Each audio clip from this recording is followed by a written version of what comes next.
Red alert!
Good evening. Happy Friday. I'm Tom King.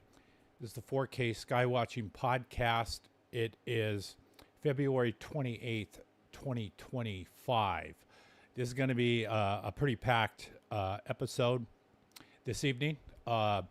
Later tonight, we might take a look at the planetary alignment that's going on with the 4K cameras. I don't know anybody else doing a show like what I'm doing. Most of the other podcasts I see are usually disclosure orientated.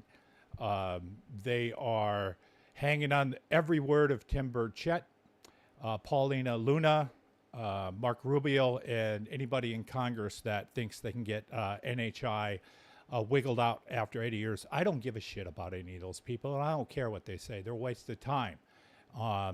They're going to run out the clock. If you pay attention to them, pretty soon you're going to find out 4 years, 8 years, 10 years, 20 years has gone by, and they're still sandbagging disclosure. Here, I don't give a crap about what they say or think they're going to come up with anything. It is good that they're trying, and it is good that there are people out there researching that. Any component we can get to end this cover-up is good. That ain't my angle. My angle is I'm a researcher. I do field research. I do investigations throughout the state, wherever I need to go, and I use the most sophisticated technology that I can get my hands on to study the UFO phenomenon. Now, have you ever wished you had $1,000 to go blow on expensive AI 4K software and then go through the back catalog of ufology? Well, tonight's your night, because I'm going through a pretty good list of what I consider good case studies in ufology. Me and my wife have a pretty good library of UFO books. I think reading is essential. A lot of people call people who put out books grifters. Yeah, I don't give a shit. Everybody needs to make money. Richard Doylan, who I have a lot of respect for, just put out a book on USOs, and I haven't got my hands on it yet, but it's probably a hell of a book. You need to go through these details. If have respect for fellow researchers. If you wrote a book, you would want other people to read what you spent years going through. So tonight we are going to go through some classic cases. We're going to go through the Ed Walters photographs. We're going to go through the Billy Myers photographs. We're going to go through hoax photographs. We're going to go through Skinny Bob. We're going to probably, if we have time, take a look at the Ramey memo. We're going to push 4K to its very limits. I'm going to give you some tutorials on the good and the bad of this software. I'll come out first of all and say software that I'm going to be using tonight is Topaz Labs. I didn't get it for free. I paid for it just like anybody else. So I will come out and say that some of their software is worthy of a study in ufology, and some of it's not. So I don't bullshit people. If your stuff is good, I tell you. And we also have, as my guest, we have R0 over here, and behind R0 is another R4 Imperial droid that I'm working on. So we have R0 in the house, and he is happy because he has his booze tray painted and it's copper and it matches. But this is eventually going to go on the Imperial droid.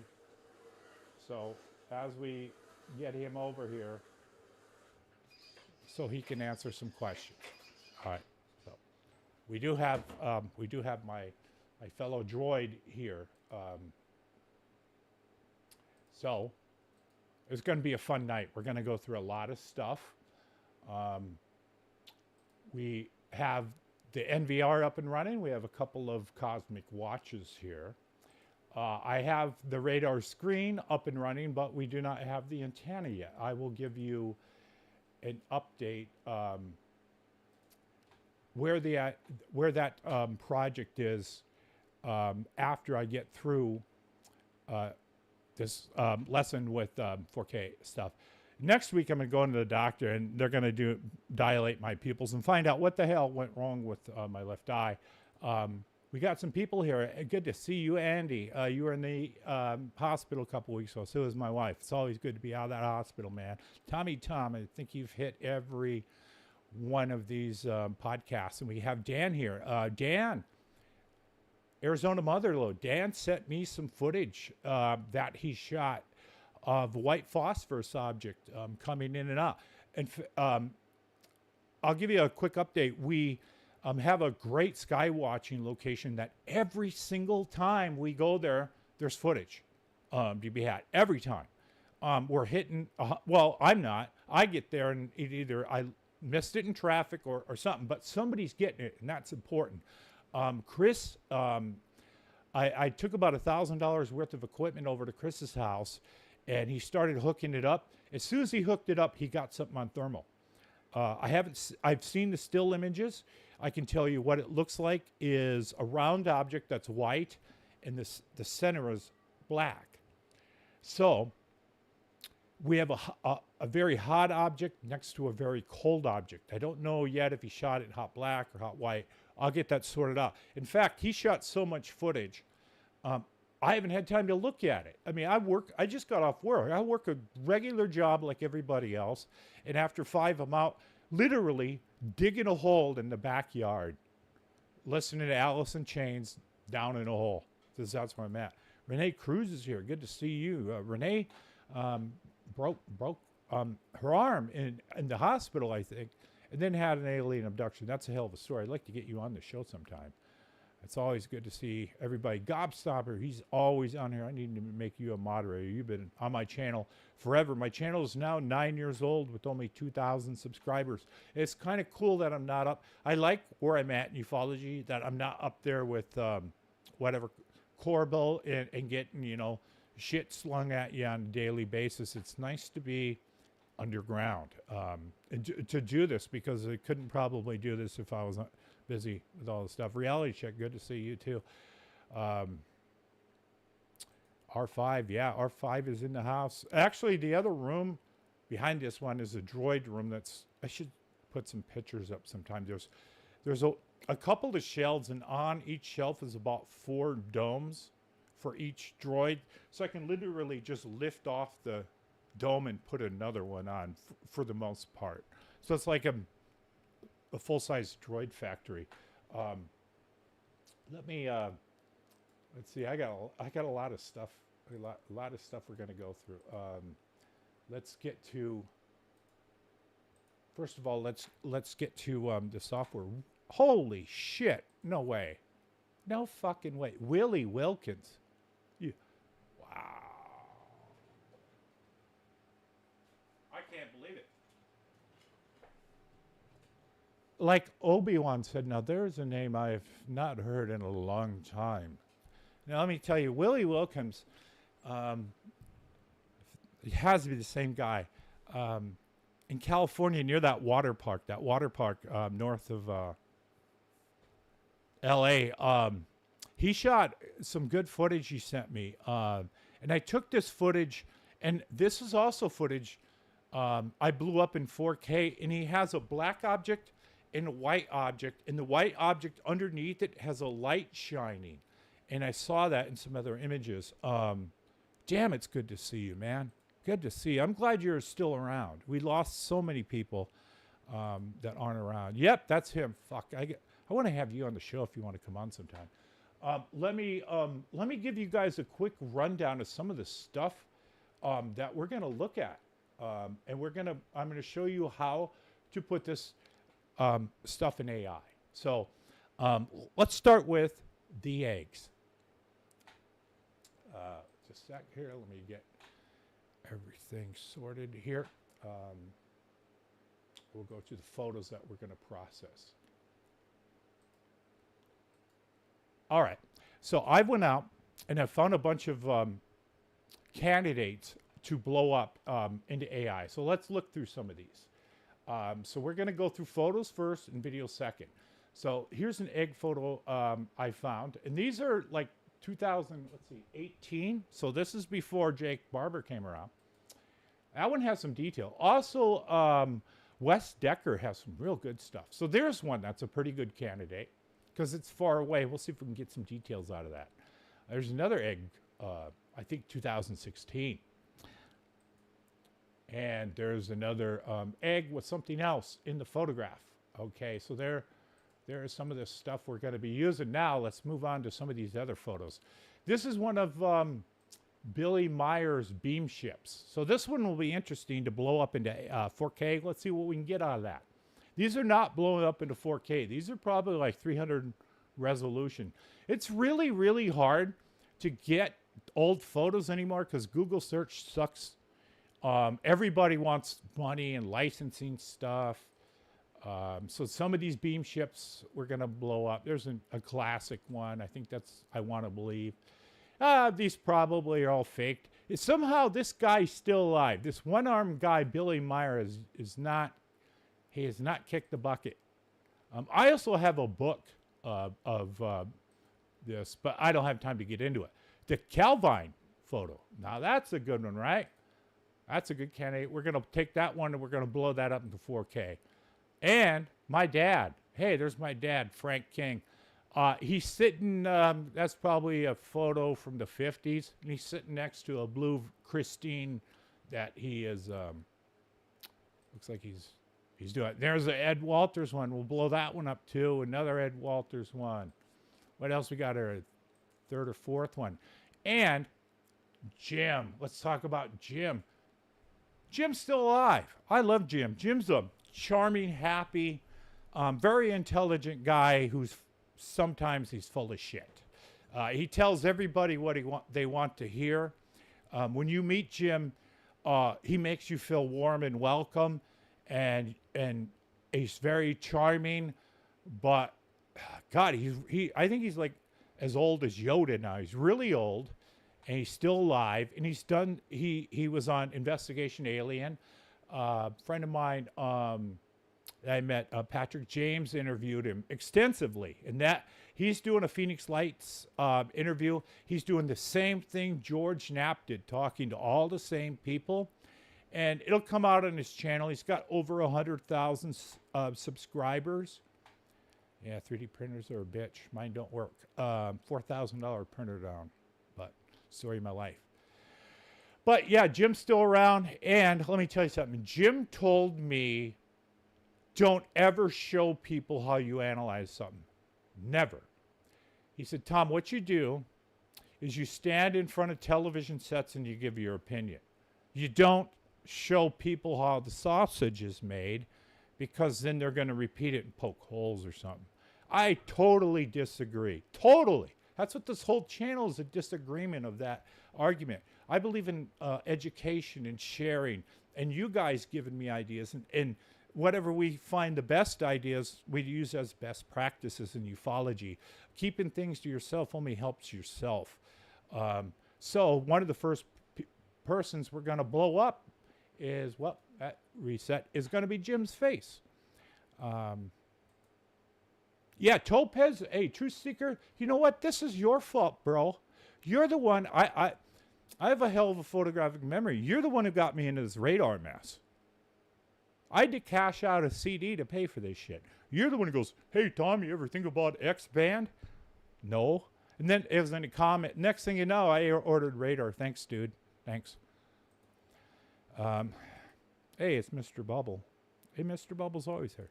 So it's going to be a great interview. Yeah, Topaz, what you can do with it is you can download their software and use it and see if your computer can handle it, because it's going to, some of it's very processor extensive. If you like it, then you can buy it. Now, let me tell you how I bought mine. 3 sheets into the wind on Black Friday in 2003. I looked at it and thought, you know what, I could use this shit. And it was a Black Friday sale for the entire suite. So I bought the whole thing. It works. It still works for the most part for a year. And, you know, they're kind of bastards about upgrading. They really kind of want you to upgrade, and they make it kind of a hassle. We'll kind of look at that.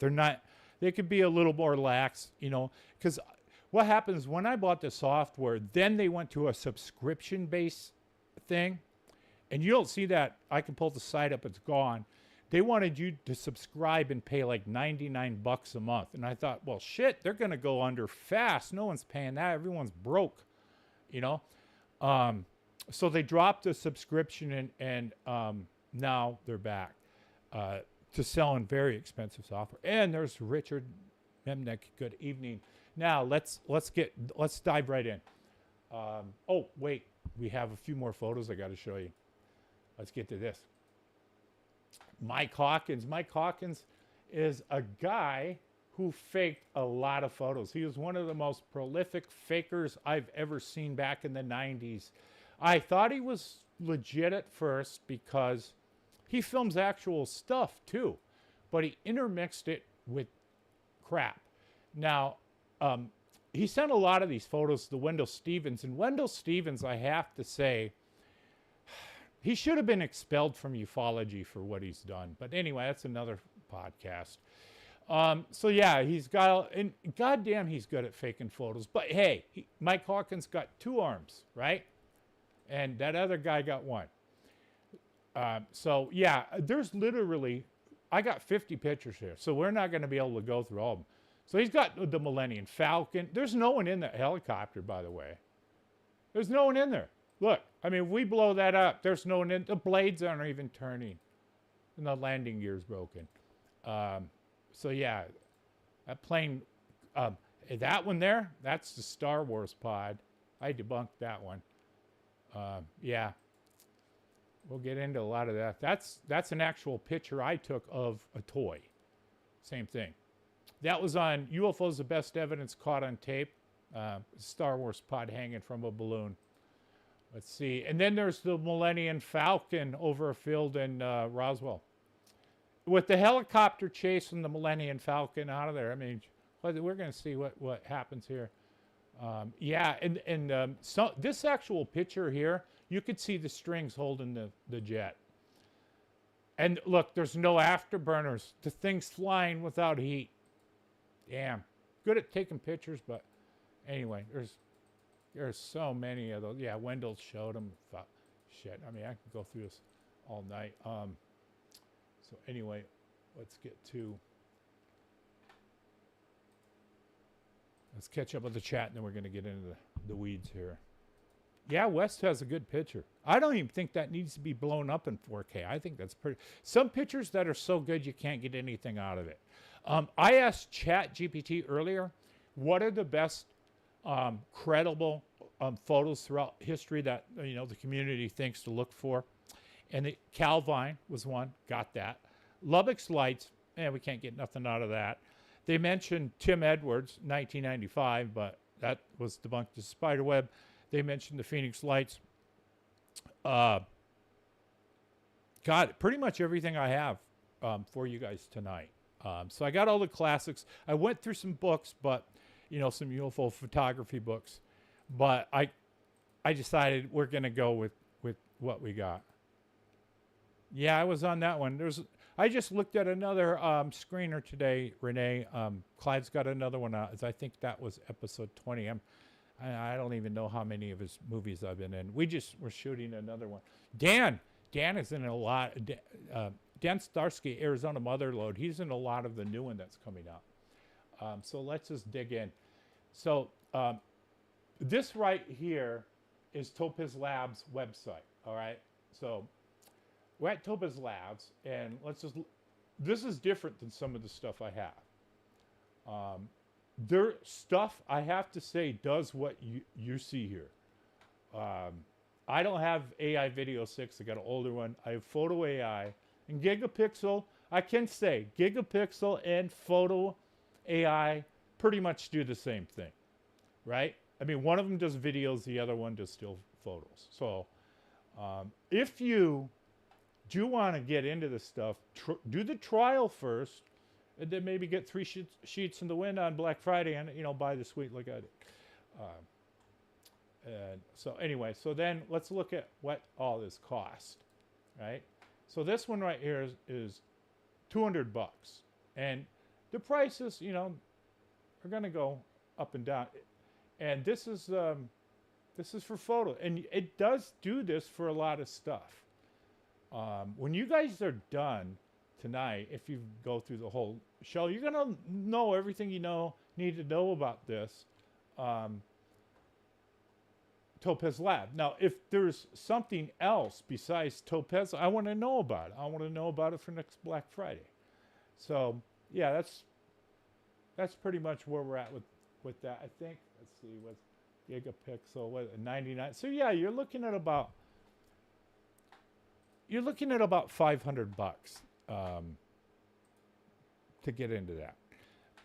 Oh yeah, let me show you. God, before I get in too deep, let's go to a video. I shot a video. I recorded a video, and I want to show you guys. It was a recent capture, so let's just run through it. And this was I don't even remember what camera. I had so many of them.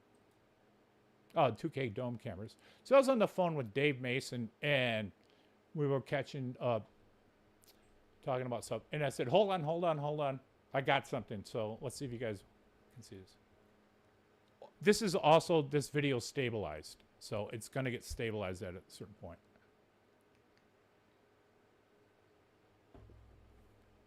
So I saw something. I thought, maybe that's Go Fast. Is that Go Fast? I don't know. So let's take a look.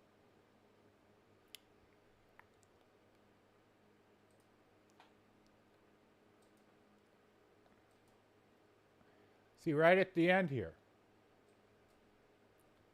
I thought it was something, but check this out. That's that's an airplane with red underbelly. Just at the last second, the wings popped out in the resolution. So, I do film stuff, but I ain't stupid. I mean, I thoroughly look into this stuff to figure out. And every time you skywatch, you get a little bit better. So, yeah, Wendell Stevens was pretty good until he went to prison. And when he got out, he should just retired. But he went right back to showing those damn slides, and everybody sat there at UFO Congress like, yeah, fuck, you know what he is. But anyway, okay, so let's open up the first piece of software. So I'm going to open up, we're going to look at Topaz Sharpen. So let me get this prepared here.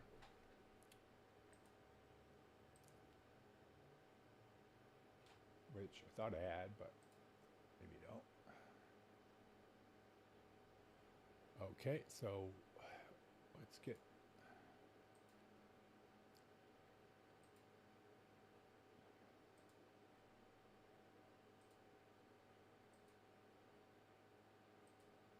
all right, there we go. All right, I have to get this all in here so you guys can see the screen like I do. All right, here we are. We are in Topaz Sharpen. And, God damn it. This thing wants, let me quickly do this. I gotta log into this thing. This thing is constantly making you verify you own it, which is a pain in the ass. You know, I own UFODAP software, but they only asked me one time, not every time. Every time I use it, you know. I mean, look, I just had to do this and I use it. What kind of shitty programmer does that? Whoever does this, you suck. I should not have to log into your shit every time. Go call Ron Ulch and tell him how to do programming right. And once you have an activation key and you work it, you know, I don't know. So anyway, so we have the software here. So let's go and drop, let's see. Now I got to get my images here. Let's go drop, let's see, Jim Dillatesso in here first. And see how that goes.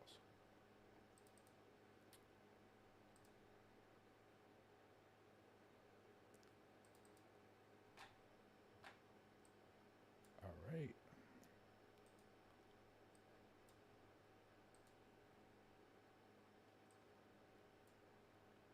All right, so there, I dropped in Jim.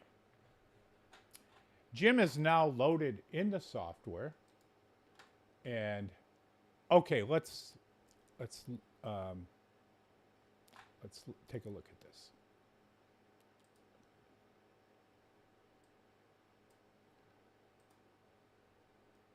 So I need to reduce the size a little bit so you guys can see this.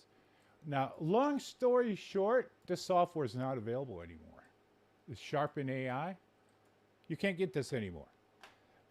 So all the software has a file dropped on Open Save. All their files have an edit. They have an area to look at your zooms, and they have your account and help. Help's usually useless. So there's nothing here that any of us will find useful. Anything that's useful in their software is usually over on the right. So we go to sharpen this, and here's what they have for sharpening. So they have these drop downs here. And this is really, his face isn't improved at all. And they have gain here. And now this is taking some time because down here it's processing. Now down here at the bottom, if your computer, this is being processed on a computer with 128 gig of RAM and a 3090 GPU. You can do this with less, but it's going to take longer. So just keep that in mind. So do you see any difference between the left and the right images? I don't. That software doesn't do jack shit. They don't even sell it anymore. It's bloatware that came with my package, or the software. Bruce Maccabee. Bruce Maccabee has passed away. I think his wife is still alive. He was one of the good ones, Bruce. Bruce was not a bullshitter like Jim. Bruce was, I didn't know him too well. Got to meet him once, but Bruce was a good guy. So long story short here, this Sharpen software is absolute garbage, and it doesn't do anything. Now, let's look at Topaz Photo. I'm going to open that one next. Hey, that one didn't ask me for what I was doing. So just a second, and I'll have that one loaded in here. All right, now this is Topaz AI here. I'm going to drop Jim in here. Now you'll see a difference here. What's going on?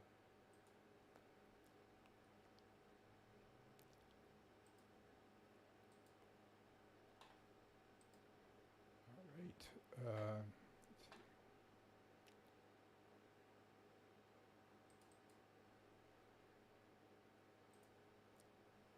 For some reason, it's not coming out.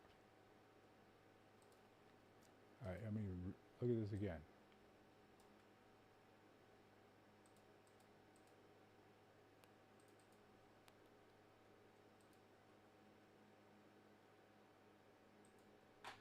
Maybe it was the wrong window.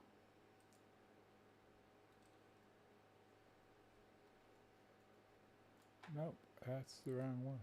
All right. Oh, I know what's going on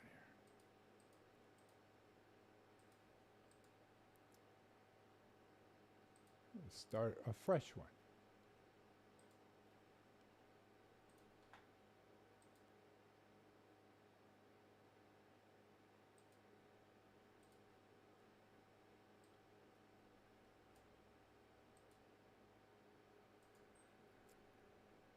All right, we'll try something else here.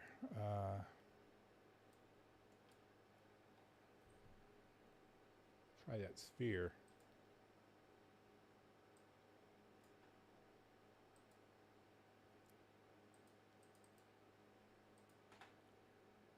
Oh, that one's going to hell. All right. Let's check the chat for a second. Yeah, Spielberg's working on a new movie. It's coming out. And there's also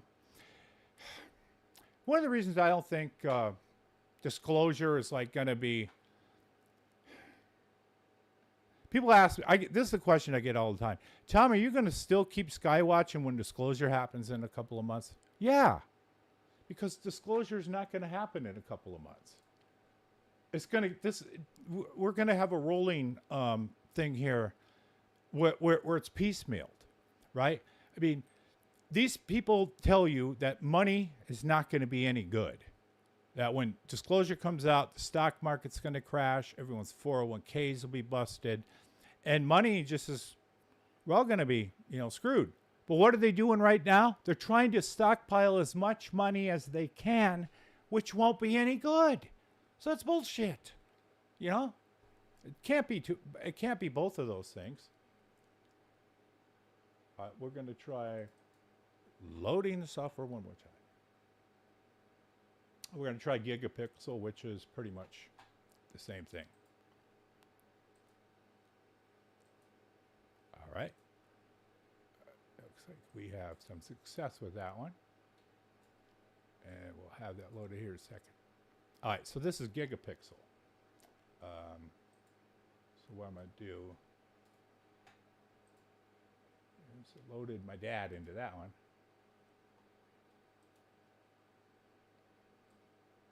All right, so this is my dad. And so let's go through some things here.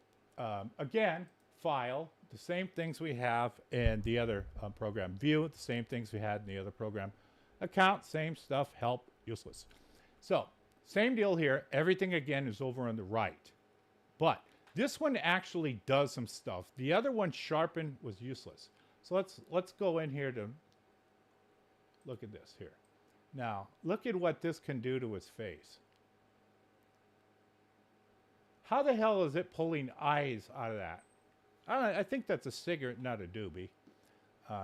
Could be. Let's see. So we have these options here. Hey, Dave Altman, how you doing? And then you can go max. We have width, crop, resize models here. And then we have these different models you can turn on, off. But one of the things I can tell you, is you can suppress noise. But it's usually once the face kind of comes out, it's pretty good. Face recovery. Now look at that. That is about typical what we're looking at here without face recovery. That's about the limitations of what we're going to see with a lot of this.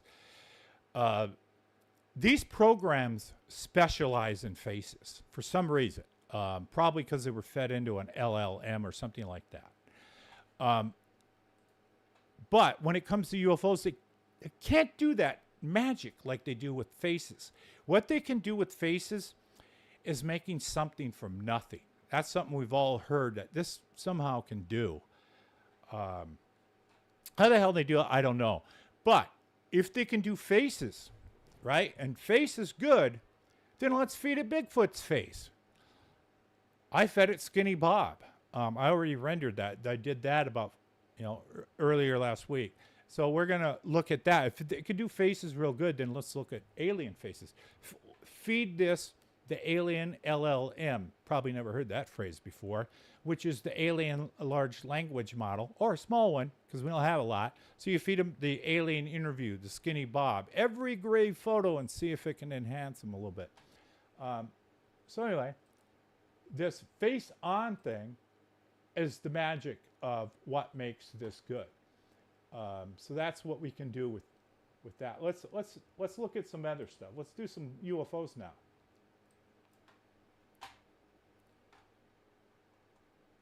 So switch into UFOs. All right, so there's the beam ship. And you can see kind of on the left, it gets a little more details, but wasn't this a model? I mean, I don't know. Let's see, face off recovery, face on. So what you do with this, even if you don't own it, is you screw around with all these values. And, you know, there's not a lot, but this one actually does work. The Gigapixel, or the Sharpen one, that was a ripoff. Let's look at this San Diego sphere.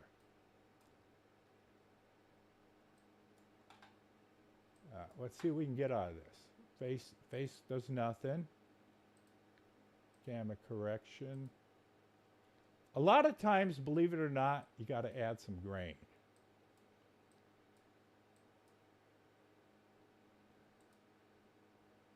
Not getting really much on as far as enhancements with that one. I mean, if you guys got suggestions, let's try another one here. Let's try another beam ship. See what we get out of this. One thing that this does a lot is it does kind of this cracking effect. Yeah, it helps. So it's better than that. What it helps the most on is images that are really far away, or images. There was one I used. It was 100 resolution. I blew it up to 4,000. It works with that for some reason, but it doesn't work with high resolution like Wes Decker's photo. I haven't run it through it. I don't think it would do anything. There's another image of a pilot. Shot a video and a UFO comes by. And it's a silver kind of a square aluminum looking thing. I don't think it would enhance much out of that either.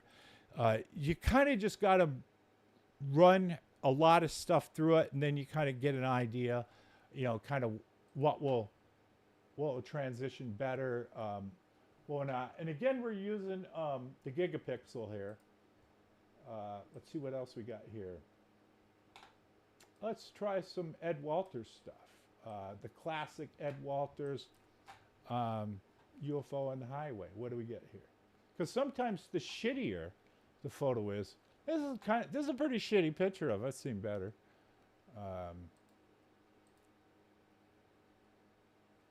It's not doing anything really good with this. Well, then we move on. Back to some beam ships. Let's see what we get here. And there's higher resolution photos of these that you can buy, but I'm not paying any money for that. I will tell you something interesting about this. You can see it made a little bit more details there. Now, I don't have it handy, but I do have volume 1 and 2 of the photographs. And it's like $30. It's a nice coffee table book. And I seen Britt Elders do a podcast not too long ago. She's still around. She's a good lady. I like her. There's something interesting there. Now, is it real or not? That's where you can get into the details with some other things. Let's see, what else we got here? I don't know if Lee Elders is around. They originally investigated this case and went over there. They didn't do a podcast about it. They went there. Most people today that do podcasts haven't seen UFOs. They wouldn't know how to judge any photos if they've never seen one before. They don't have any post-analysis skills, pre-analysis skills. They just like to talk about this stuff. All right, so it's interesting there. What else do we have here? We got this one. Let's do the Calvine photo here. All right, so we have this one here. And you know the jet. Everyone knows what this... I think this is the Harrier jet. Andy's in the chat. This is his side of the pond. Hey, Metal Gaming, how you doing? So, yeah, he might know. There's apparently, I think, 4 photos of this, but we don't have them. But at least we got this one finding. This is the one that Nick Pope had an image on the wall. Let's see what we can get here. Ooh, it looks like it's almost chipped. Or it almost looks like it's made out of granite, if that's... Pump this up more. Ah, that's interesting. But one thing you can get with AI is AI hallucinations. How you can tell the hallucination, the cosmic watch going off, is you need to do it with real photographs of things you know, like family member or something. It looks like we're probably just going to get some granite-y looking stuff on this. Interesting. Let's try face recovery off. Processing. Face recovery didn't help me. That did. Now, like with this jet, we know what this jet should look like. I don't think anybody's ever done anything like this for. Yeah, that did. I gotta admit, that did clean up that jet. That looks. So you can hit save then. That cleaned that jet up. So if the jet looks kind of good, then the UFO should fall in line too with recovered details. So what do you guys think? Take a little pause there. I can run this through the other one. True Seeker, well, tell me more. Tell me more. Keep typing. What did you do to do that? Let's see. Yeah, Renee, I have all those videos. I have all the 10 p.m. videos processed through the system into 4K. And they're sitting there ready for me to post on March 13th. I don't know if I'm going to do it or not. My wife says no. I say I don't give a shit. The videos are almost 30 years old. I don't know if he's going to hit me for copyright on it. I mean, I don't know. Just going to do what my gut tells me, you know? Mike Christian. I haven't talked to Mike in 20 years. I think he's still around. I haven't seen Sue around. He's a pretty nice guy. I don't know what. Mike, I think he's still on the fence that these are what he shot were UFOs. They weren't in front of that mountain. I'll tell you that.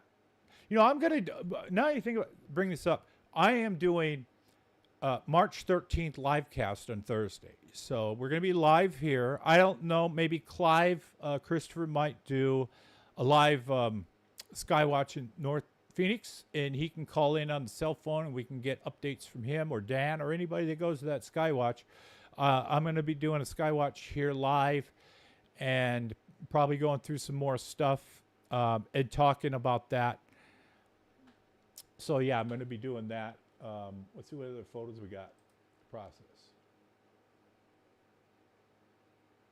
Oh yeah, the Trent photos. So let's get back to work. We got this Trent photo here, and this is the I think the McMillan project. I don't know what we're going to get out of this. We didn't do the eggs yet. We still got a lot more stuff to do. That's about right. I mean, it does sharpen it pretty good. I mean, it doesn't... Oh, that's a little better. You know, it depends on what this is worth to you. This is really a great program. If you got old photos of your, grandparents or something like that, that's a hell of a difference, sir. I mean, I got to cue this one. Fucking A. Yeah, that's a big difference there. So yeah, I mean, if it can do this on a UFO, imagine what it can do on your family members. Now, this seems to do a lot better on, you know, oh yeah, Jim, let's try Jim again. He's sharpening you up, Jim. Since you don't give out your secrets, you stand in front of TVs. He once told me, Tom, the only difference between you and me is I have more TVs behind me. Oh, wow, that did really good. That did really good. See, that Sharpen program is fucking garbage. But this one's, you know, this one we're using Gigapixel. This one's great. But it has the face recovery. You turn face recovery off, what do we get? Nah. That face recovery thing is, that's absolute magic. We have the full version. Any other suggestions you guys want to drop in the chat, like that I can drop in photos that are worth looking at? Now let's look at the eggs. Let's go see what these eggs do. We got more photos.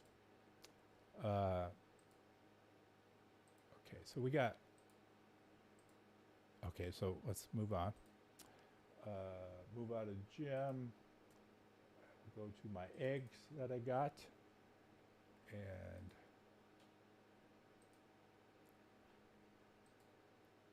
we'll keep going. All right, so I got this egg here. We can get this one. I think had some writing or something. I wish the face feature would work really good on UFOs. They need a UFO feature instead of a face. So let's turn on face, see if that does anything. Yeah, it could be a hallucination.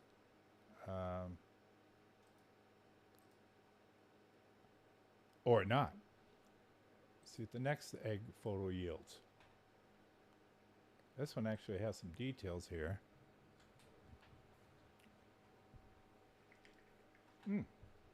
Roswell, New Mexico, 2010.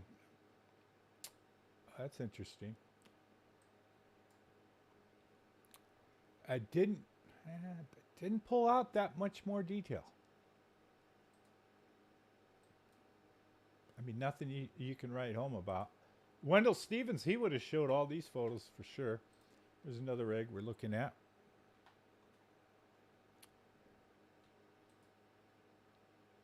That's interesting. This could be anti-aliasing around it. Cool. I'm also, I got on Blue Sky too. I don't use X that much. It's kind of a gutter. It's fun to look at sometimes. But Twitter, I don't know. Twitter can make you kind of pissed when you get done at that place. Now this did a nice smoothing job, but shit, you could have did that in Photoshop. All right, there's another egg. Unidentified flying eggs. What we got here? Oh, there's some detail sticking out of there. I don't know what that is. Didn't see that before.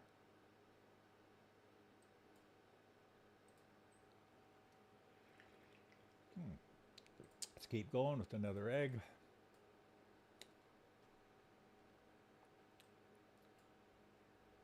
Oh. Ooh, we might have scored. Might have scored a detail. Ooh, what's this stuff up on the top? Interesting. It recovered a little bit more detail on that one. I didn't see that in the original photo. Here's another egg photo.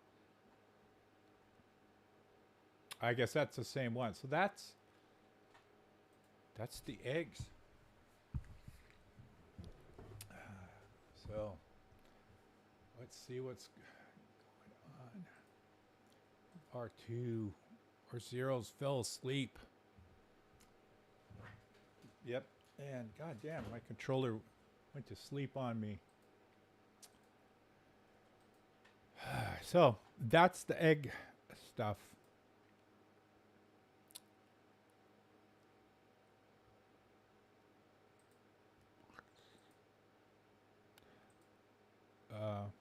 Looking through the chat here before we get back to the AI. All right, so now we have that. Let's go and look at some other photos.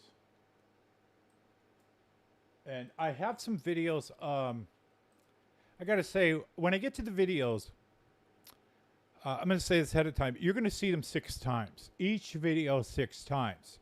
I'm not going to process them here because it takes too long. They're already processed.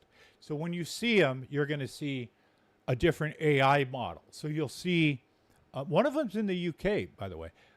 So you're going to see each model, and I can't really see it up in this little OBS window, but at home, if you're on a big screen, you're going to see different sharpnesses and details sometimes. So you'll understand a little bit after I go through it why I went through that to show you what the different models do. All right, so let's get into some funny stuff. So this is some stuff brought to you by Mike Hawkins that he was putting out. Now these are all pretty low resolution photos to begin with, but okay, he's got this one here. Some of them are just hilarious. So he's got that Star Wars pod there, and I can show you that. This is that goddamn Star Wars pod, right? When you see that black thing, it's the shadow right there. There's a hole in the top, right? Yeah. He hung this by a string up on a balloon and then let it go. And then he only films it in wide angle. All of his fake videos he filmed in wide angle because if you zoom in, you see the string. Anyway, I used to think he did a lot of damage to ufology. He didn't do shit compared to the Blake cousins in, Third Face of the Moon. So we have, I'm trying to find something funny here. Okay, this one. All right, let's look at this. This is funny. Okay. Who's flying this helicopter? Nobody. He forgot to put an action figure in that thing when he... and the blades are down. The centrifugal force of the blades will keep them up. Interesting thing is, what is this? It almost looks like Aladdin's shoe. Right? I don't know what that is.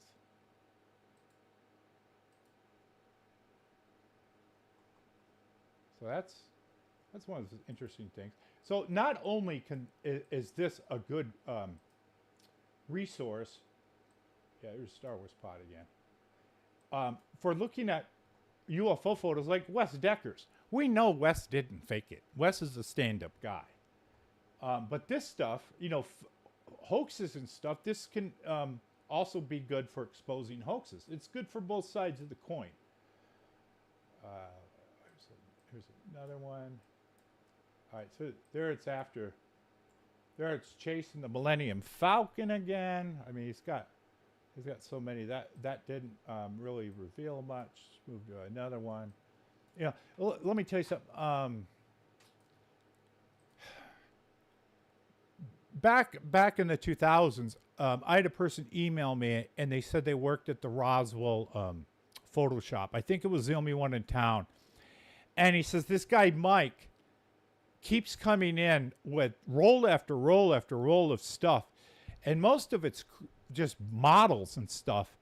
And he goes, and he's the guy developing it. So he saw my website where I exposed him as a hoax. And he goes, this guy, he goes, you should see the outtakes that are really bad. So even the guy now he didn't send me any photos, so he didn't, make copies. Because most people who worked at those 1-hour places, when it nudie one came in, they printed one off for themselves and one for their buddy. Kazoo, is that the name of some software I need to know about? Yeah, Third Face of the Moon. They made some money off this. So yeah, back to this. Now, what kind of busted him is this house, this barn. He said he didn't take these pictures, but then he goes on UPN, and he says I shot this video, and this video shows that barn. So it's like, dude, you're busted red-handed here. Oh, there's the Millennium Falcon. Let's see if we can get some details out of it. This is the Millennium Falcon pulling a tight turn. Chewie must, you know, I don't know Chewie if Chewie or Chewbacca. So this is the jet. This is the one that there were some strings in the original scan. There's yeah, look at the sharpen it did on this.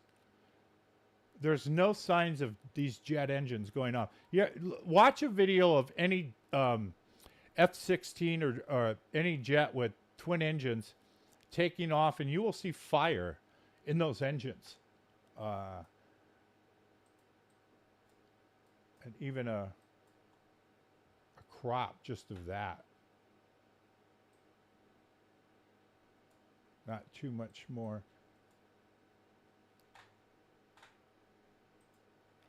Let's see. There's another one. I don't know if he tossed these up or how exactly he did this. There are so many of them that oh, look. The helicopter also had time to spin by one of Billy Meyer's ships. I mean, this is just kind of fun using this tech. It's shit, you can almost see the bubble through that. I mean, I never thought I would live a day to see technology like this come out where we can make something out of nothing. We can stabilize images. We can find possible strings on these images. Lost my chat there. There's the chat back. So, all right. Whoop, lost it again. All right. So it's not bad. I mean, this does some pretty interesting stuff that you can pull out of here. I mean, this guy just has so many. Trying to think what else you guys would want to see here. So another one pulling that. That one. A lot of discs. Okay, so I'm going to see if I can get the other piece of software up and running now.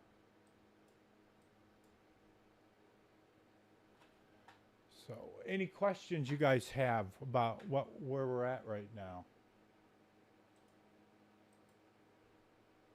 Close that. And then we're going to open up. Hopefully it works this time. All right, I think it's working.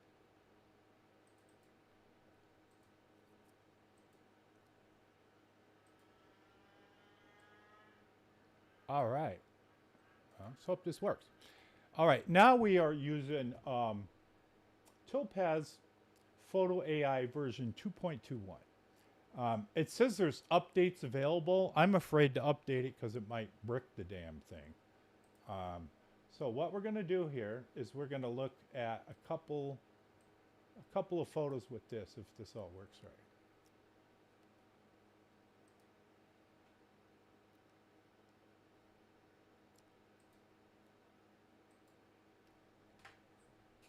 Now, what's interesting is this program is not updating on the fly for some reason. Very strange. I've never seen anything do this before. It's kind of like Skinwalker Ranch, I guess. Maybe it's that one. Nope.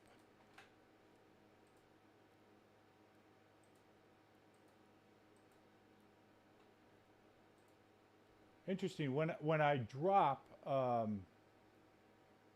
photo in here, it does not let me. It does not show you guys how this works. Kind of confused why it does that. All right, let's see. Let me see if I can maximize this. Try dragging in another one.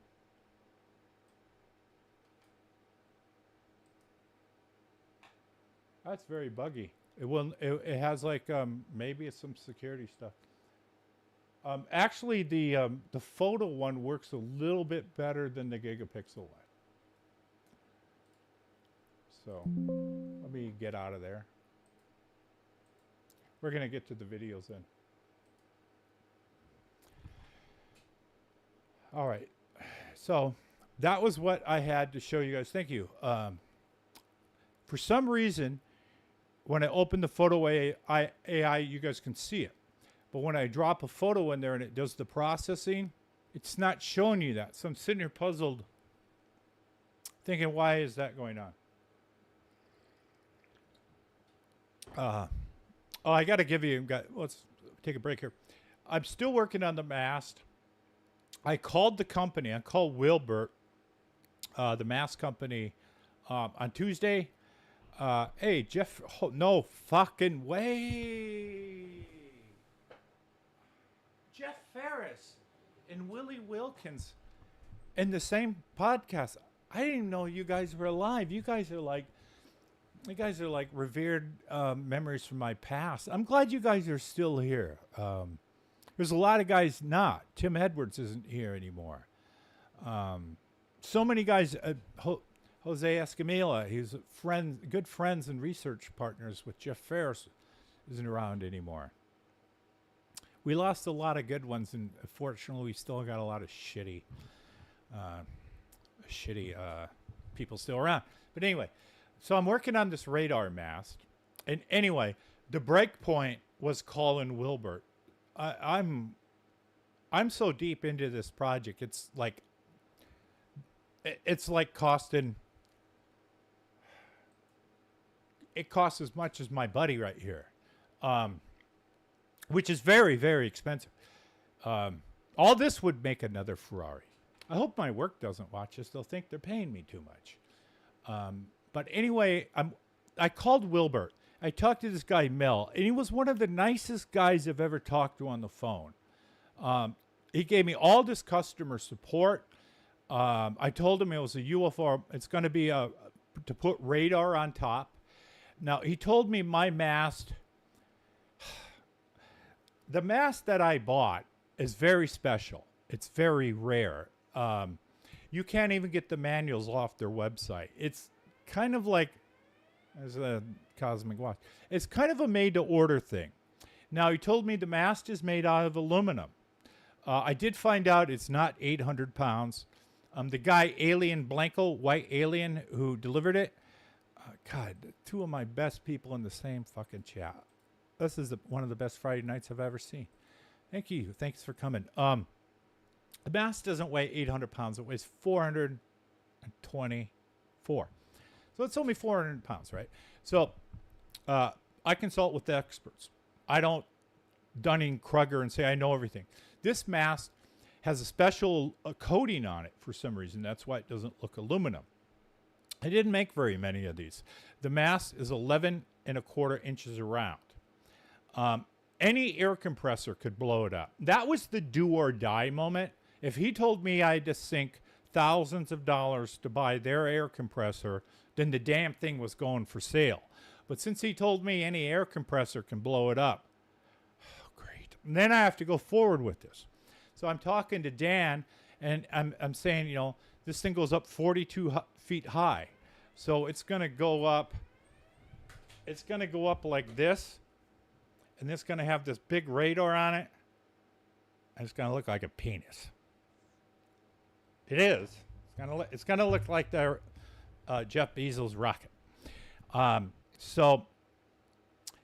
Anyway, Dan suggested that I pour a pad 10 inches thick. 10 inches thick?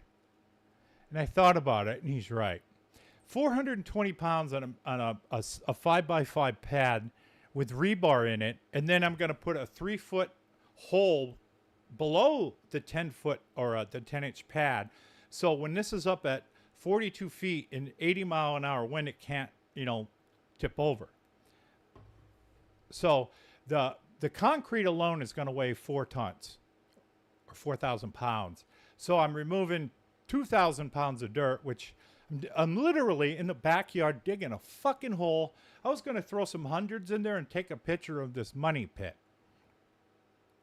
So I'm digging this hole, listen to Alice in Chains, down in the hole. And, hey man, You send me your number, Jeff. I want to talk to you. I want to talk to Willie too. We need to catch up. Thanks for stopping by. So yeah, I'm digging this hole, and you know, I got L1, 2, 3, and 4 discs screwed up on my back, so I have to do it slowly. And it's soft dirt until I got to the hard stuff. So I took a roto hammer and started air hammers in the dirt. Anyway, I'm getting close to doing that. So that's updated on the radar. Man, and everything with Wilbur is made in the United States. The support is in the United States. They probably aren't a public company, and that's probably why they rock. So I told him if I get this done, there might be some other radar masks coming. So he gave me all the plans for that stuff. So anyway, that was a quick update on that. The radar is still coming. After I pour the concrete, it has to set a month. And then we have to figure out, there's a couple of parts you guys can help me maybe get that are expensive. But let's get into the videos. So I have these videos already done, and we're going to start. I showed you the Dave Mason one. Let's start with Skinny Bob. Skinny Bob is the name of a gray alien. I don't know the background. I didn't do my homework on this. So let's look at the original video of Skinny Bob before I ran it through a bunch of 4K AI stuff. So Skinny, you roll. Now, there's no sound here. And this is going to be the original video.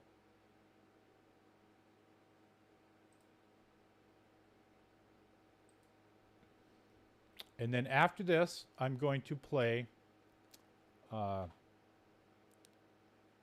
the next video, which is going to be the same video. So keep in mind, this is going to play 6 times. So each video is going to be a little bit different. This video is about a minute long. So each one is going to go through a different AI model.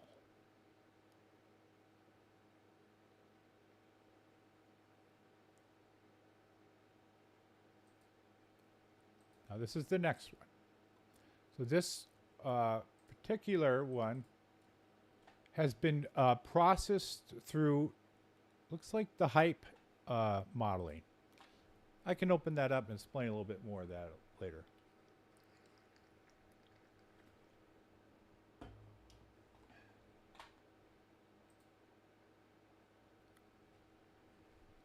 Okay, that's now sometimes I can't really see like the out. I can see the video playing, but it's only like, you know, 5" by 5" on this monitor. On a bigger screen, you're going to see the details and stuff on this. So that's another one of Skinny Bob. This is the next one. It's interesting. There are a little bit of I don't know if this is CGI or what, but I would imagine an alien would look pretty close to this. That's a gray. The ones I saw during my abduction, you know, it was similar. For some reason, people never seem to see the feet. The head's too big, for me anyway. And I don't even know the neck. It just happened so damn fast. I didn't see. I saw about that. I didn't get to see, you know, really a ton of detail.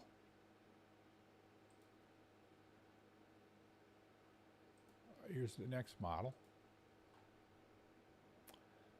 I don't think people really get a lot of details when they end up, unfortunately, interacting with one of these things. Now, the neck looks pretty thick if you look at it, but you would think a head that big, you know, the human head weighs between 8 and 10 pounds. So that's why you get a lot of neck problems later in life, because if your head is, if you have a big brain, it causes neck problems. And that thing has pretty thick neck muscles.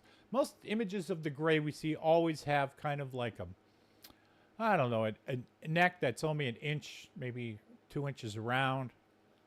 But that's like a good 5" neck there.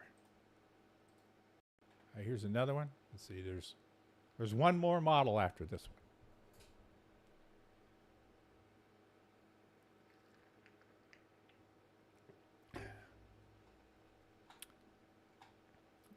So a little bit of discussion after this. Do you guys that not to me when I'm looking at this little preview screen here, it all looks the same. I can't tell any differences. Do you guys see any differences at all? You should be. And here's the last model.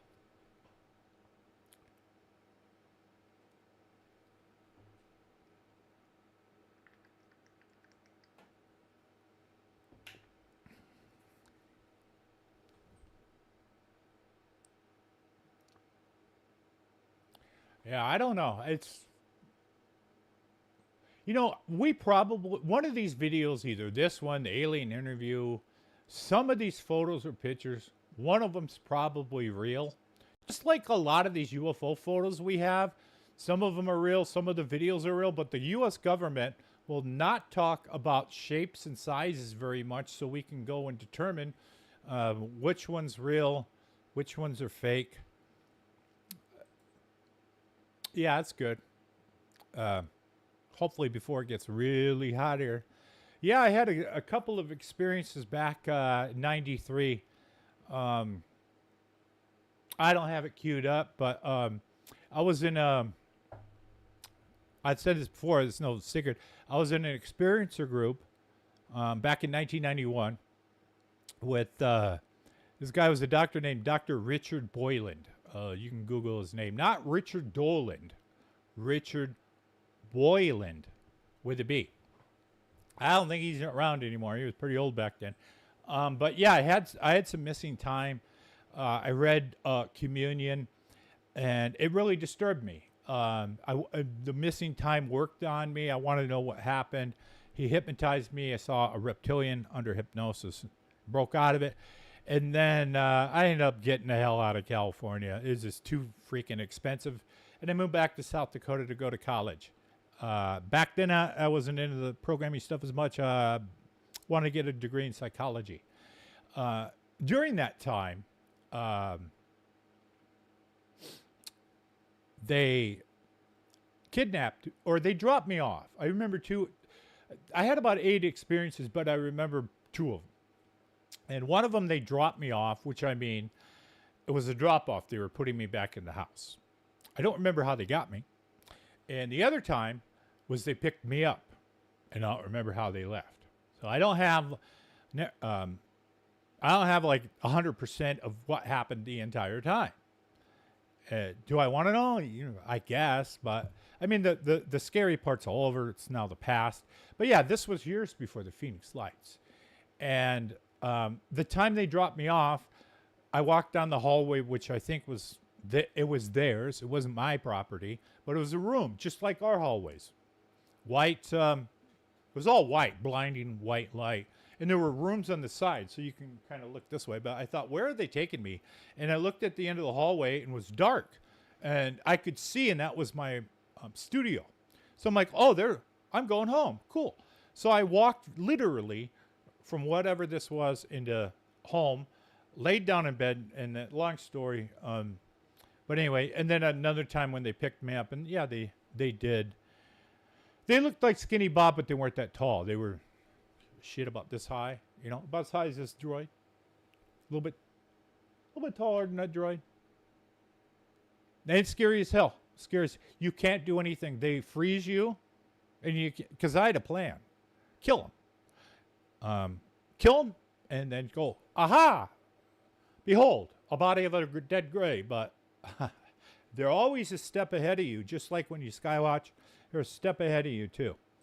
So yeah, I'm an experiencer.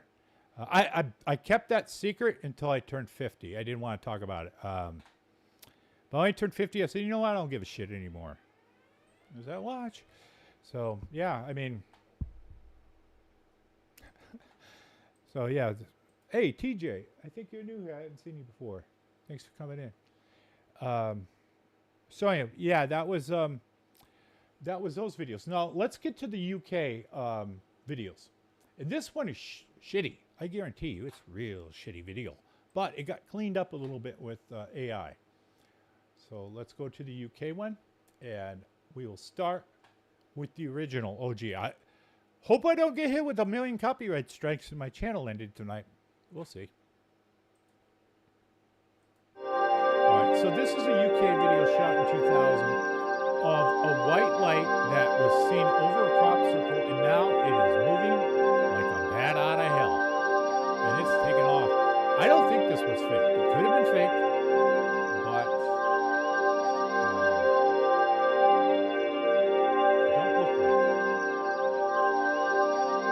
Alright, now to the next one. Whoops. So here's the next one. I do see a little bit of grain on this. Ooh, there's another object with it. So yeah, this is the same. It's going to be the same video of it, but I'm going through different processing. Knowing this is trying to think of the name of the filter. All right, so that was that one. Here's the next one. I think this is the iris filter. The iris filter is the one that's really good on faces. Yeah, J-Rod. J-Rod was the name of an alien that built U-House. I think I met him at the alien there. Built U-House. Said he communicated with that alien.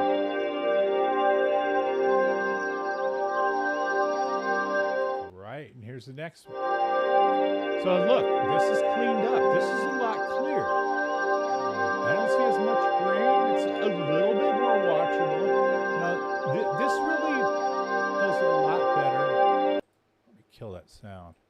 This is a lot better on shitty videos for some reason. For some reason, the better video, the worse the results are.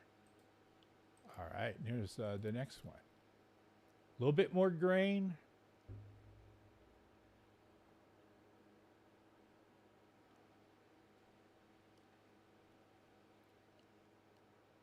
I mean, this does help.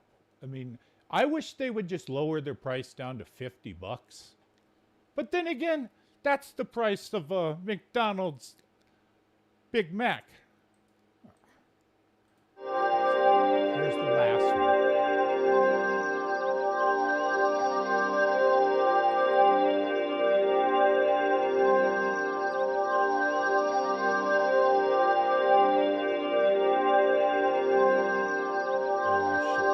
Audio playing. Oh, sorry about that.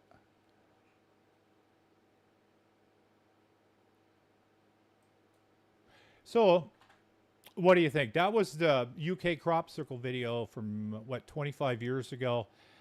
Some of these are the best copies you can find. A lot of times, the really good copies where people were sharing or going around, that's gone, man. That is buried. Now, copyright is 70... I think it's the life of the person plus 7 years, which is a long damn time. Yeah, I'm also a graphic designer. I'm a full stack developer, so I do front end and back end. Let's see. So I am opening up the video thing. I'm going to show you guys this. Yeah, I tried to kill the music on some of those, but some of those, I guess I did not get them all killed, sorry. But I think I got the audio levels a lot better. I've watched some of the playback of where I screw up, and I think things are getting better. I need to make a couple of new moderators here. I have not seen any of those movies. I do not have time to watch a lot of stuff. I have to... You know, since I started this podcast, every spare minute is working on something. I don't sit there and go, I would love to play some video games, but I just do not have, or I don't put the time into it. I try to be useful. I don't know how much longer I'm going to be alive, but I'm trying to be as useful as I can, as the best version of Tom King I can be, the best husband I can be, the best friend I can be, and the best ufologist I can be. And maybe the worst versions, I'm sure, of myself, but that's now in the past. So I want to get to window capture here, move on to this. Oh, I see what happened. Just a second. I got to reload the whole chat. That will fix it.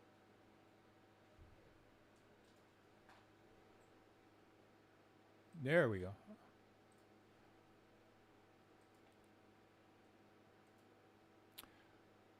you never know.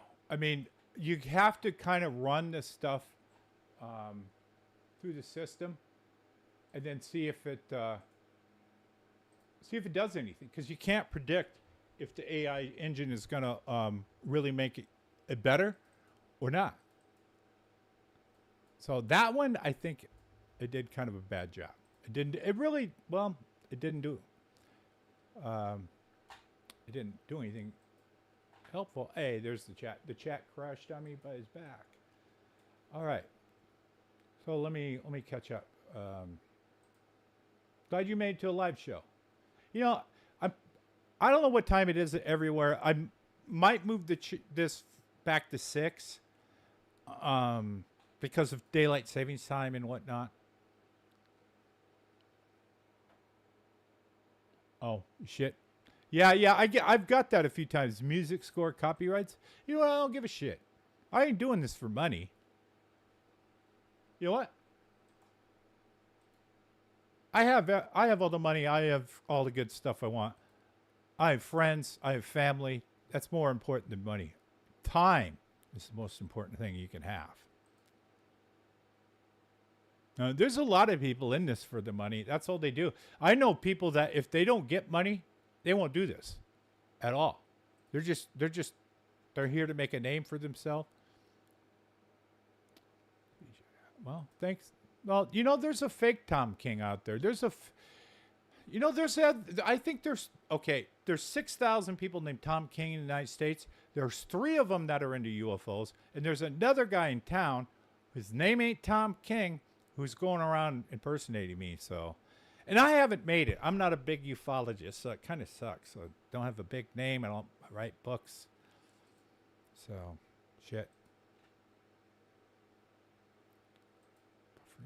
Yeah, I think I must have went through a hiccup and it crashed. But I'm reading 50,000 kilobytes. Okay, so we got some more videos here. Yeah, I got that few fans. There's a few people who try to do what I'm doing and they just give up. A lot of people come and go in ufology because they get burnt out, or they see people who are just here, they see the grifters, they see the phony people. There's real people doing real work in this field. I'm doing real work. I have great friends and other researchers in this town. We get our fucking hands dirty.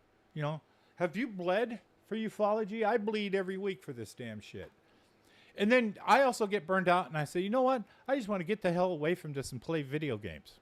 But I'm doing a podcast every week, so I'm stuck doing this every Friday night with you guys. Yeah, what do you guys think? Do you guys think I'm going to get in trouble if I release the other 10 p.m. videos? Like the 4 other ones? I don't even know if they're... I don't even know if... yeah, Mike Christian's still around. He just did an interview for somebody. Oh, I wanted to meet him. I said, you need to show up with your driver's license. Because he said his name was Tom King, and then he said his name was something else. He might even be watching this. Dude, just use your own name, man. Grow up. Be happy-go-lucky. Be glad you're on this rock. We live on planet Earth. It's one of the best goddamn fucking planets in the galaxy. Everybody comes here to look at us and study us. We're entertaining to people out there. So let's go back to the AI stuff. So we did the Korean. Oh, better Korean one. So I got another Korean one here. Let's roll that. God damn it. It's the same one. Fuck. Shit. All right. Let's get rid of that one. All right. Let me look. It's this one. Yeah, it's this one. All right. So let's go back to that one. All right. Let's roll this. This is an interesting video. This is a horseshoe-shaped UFO somebody caught. Now, what's very, very important about this video is this is pretty much a match of what the United States military under the Biden administration shot down in the Yukon. There was a picture leaked by the Canadians, And Canadians are awesome people. They're so nice they leak photos. They leaked a photo of this this horseshoe. So this is, it looks like a grocery bag, but this is I think a video of a real alien craft we're looking at. This is actual NHI. That's what I think. And I've been known to be wrong. Here it is going through. I think this is the iris filter. I wish I could show you guys that. Maybe I'll get that up and running on another show. But this is it going through another filter.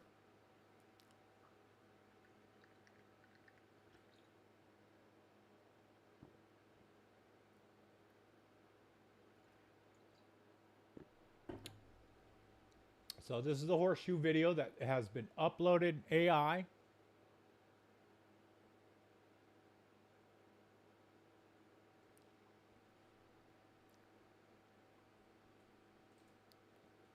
I'm doing a freeze on it.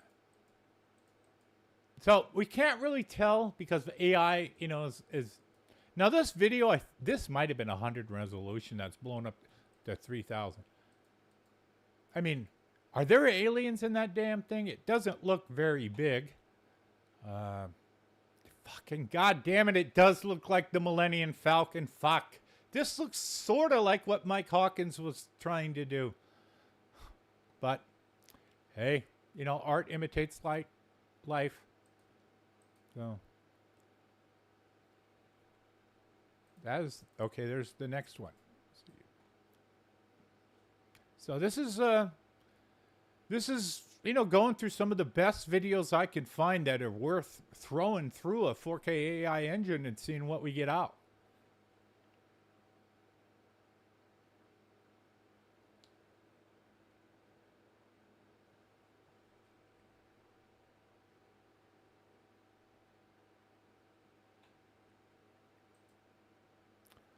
That thing's cruising. I mean, it's hard to tell the speed. It's not going 5 miles an hour.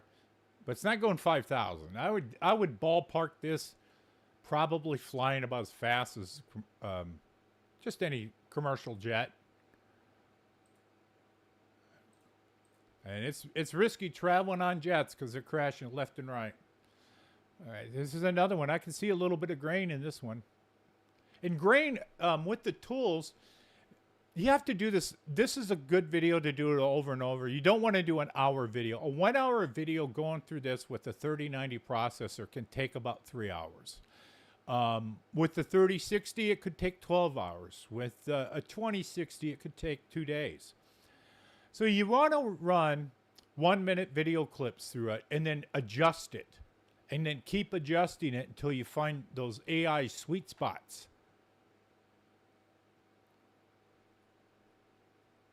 I kind of like it makes you look twice at a grocery bag video.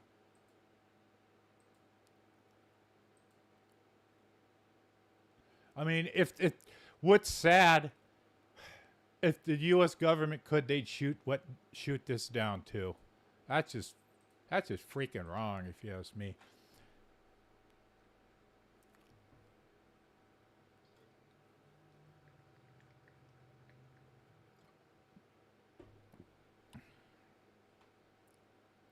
A lot of grain in this one. This is why I don't use this one too much. This particular engine. This is done with the Nix engine. There's one that's I can say, if you download the Topaz Video AI software, the one that you're going to want to use for people is the iris. So think of iris's face. That one does the really good job on faces. And then Proteus, I think, is another one. Some of them do. It depends on the job. This is the last run through. I'm sure someone's going to come through this channel, cut out my watermark, and repost the video. That's fine. Ain't my videos. I'm just doing research on these videos. And, you know, if if they shot down something in the Yukon that looks like this, then I would say the preponderance of evidence says that this is another NHI craft. There's probably NHI craft all over the internet, but we don't know which ones are real, which ones are fake, because the government that we pay won't tell us a goddamn thing of what's going on. So that concludes the AI videos and photos portion. I don't think we're going to get disclosure out of these Congress people. I think they're sandbaggers. I think that they put on the look, as a political theater, that they're asking questions that they know they can't get answers to because it's in a top secret classification that they don't have any chance of getting on. Tim Burchett wasn't on any of these committees yet. He asked for evidence, which is cool, but you can't get on there unless you're appointed to one of these oversight committees. Hey, Cuber, good to see you. Man, yeah, I wondered if 5 was a good time, because a lot of people are like probably heading out to like Texas Roadhouse or something, and then getting food and dinner and getting fucked up. I don't know. I mean, I got to do it after 5. I got a job. So I don't. No one else has ever done any podcast about doing UFOs and AI, and I may be the first. Probably the first person with a $10,000 fucking radar pole that may or may not work. Well, yeah, if you got the ganja, it's legal. It's legal probably in your state. If not, it's in a state over where you some. And you can get it delivered. Soon there will be a droid that will deliver. It'll be a flying doobie delivery system. If I don't do it, Mark Zuckerberg will do it. So that's a cool video. We're going to look at the thermal cameras here and see what's going on. Let's see what Andy is saying. Now let's slow down. I want to have some good conversations with you guys. Andy, don't hear about yeah, you're right. The horseshoe one is interesting. Okay. Now we don't hear about that a lot. Now what piqued my interest is we're setting up surveillance at this skywatching place, and immediately he gets what looks like that horseshoe. Now it's not missing that one piece. It's round, but he gets that on thermal. And I'm thinking, what can this be? The only thing I can think of, because my mind does not go to alien first, believe it or not. It goes to mundane.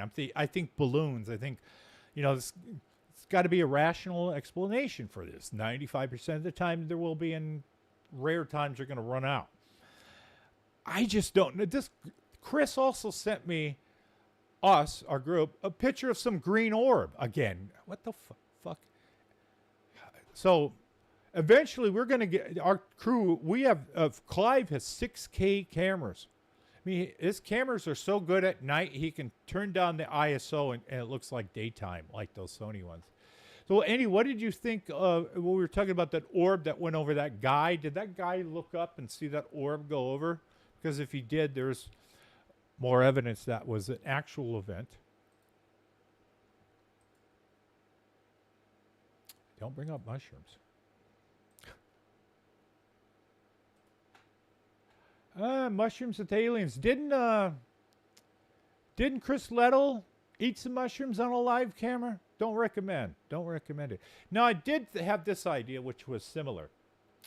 Joe Rogan and other people mentioned DMT, whatever the hell that is. It's some type of psychotropic drug, that when you take that drug, you see the grays. And when you take it, they say, you know how long we've been waiting to meet you? Take more of that DMT or something. And it lasts 15 minutes, it's gone. So I'm thinking, you take some people, tie them to a chair so they don't hurt themselves, and they voluntarily eat the shit, and then film it. And do people who in ufology, I would love to see Corbell take some DMT and see what happens. I would pay pay-per-view, $150 to watch that. Or, I leave Linda Moulton Howe alone. She is UFO royalty. She's been around this planet, I think, 81 times around the sun, and people dog on her, She takes too much shit. If any of us get to 80 years old, we shouldn't have to put up with Twitter bullshit. But I don't think you're going to meet aliens on mushrooms. Not that I tried.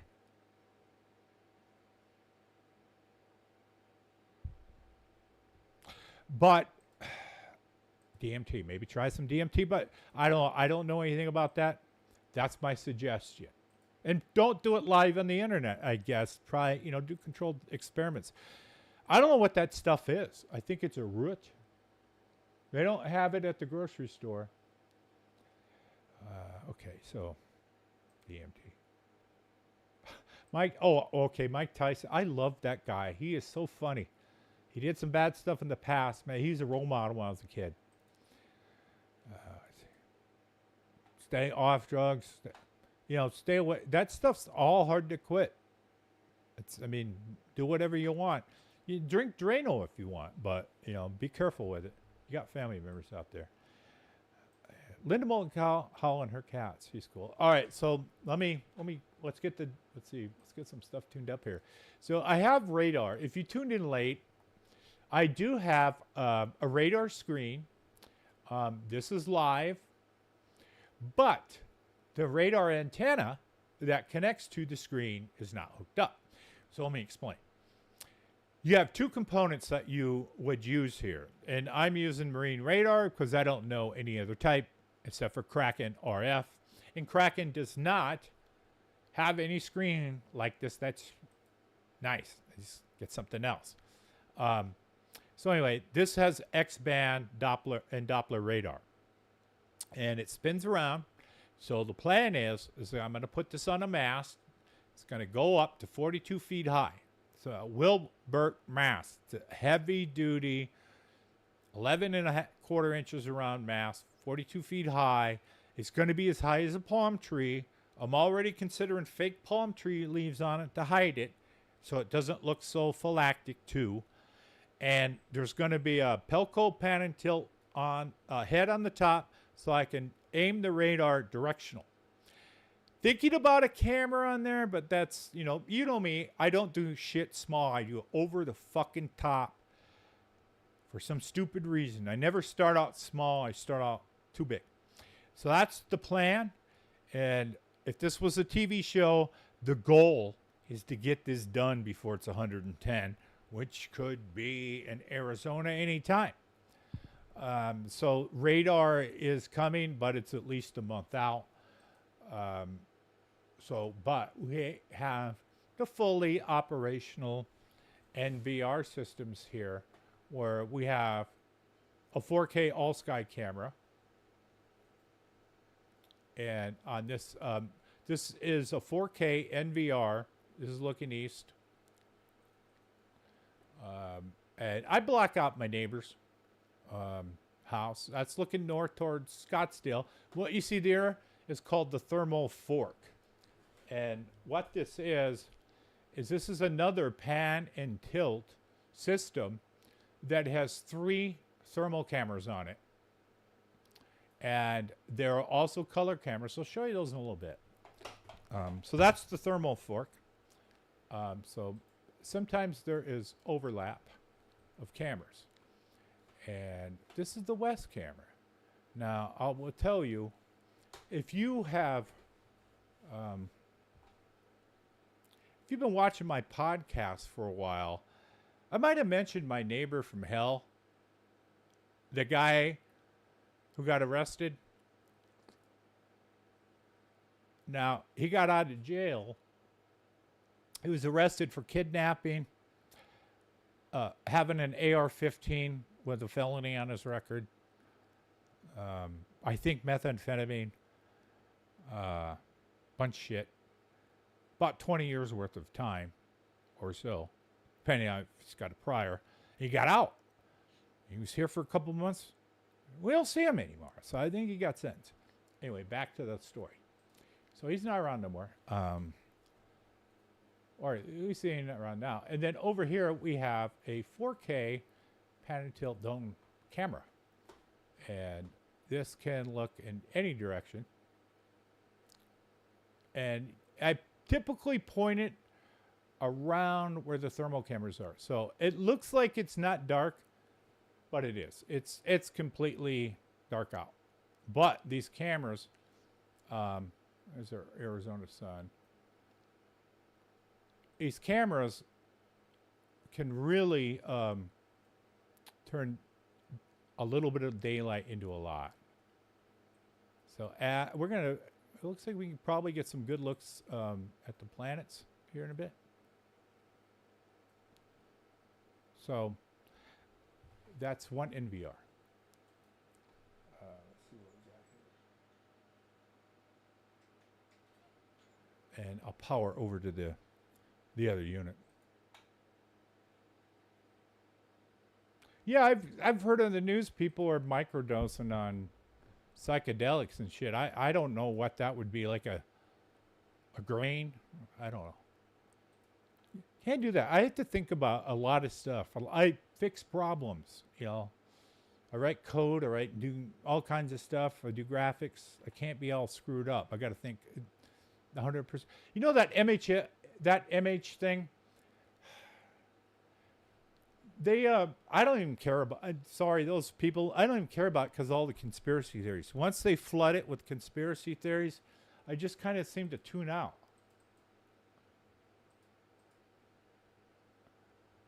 Okay.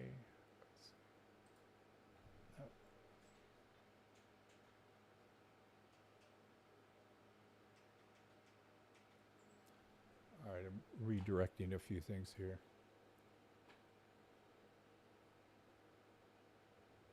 All right, switch it over to thermal.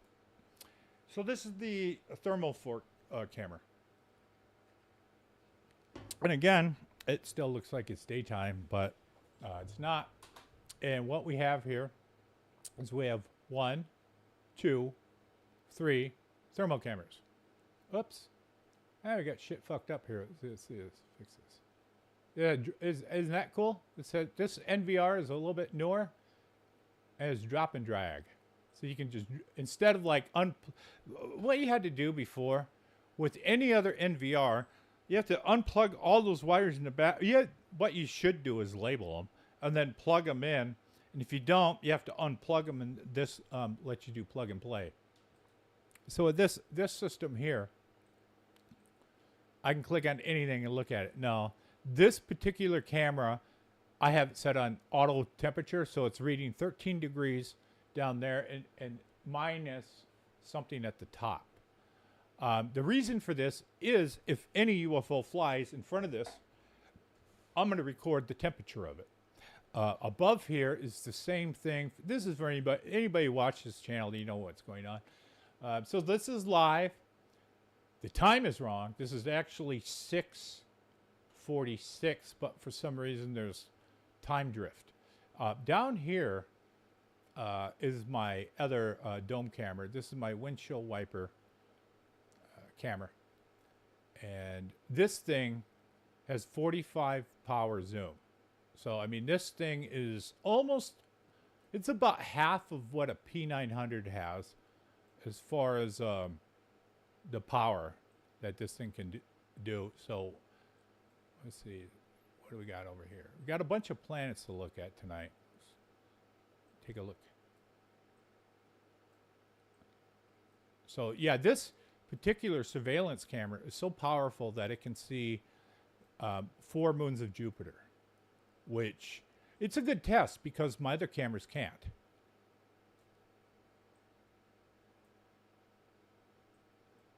Get this dialed in. Whoops.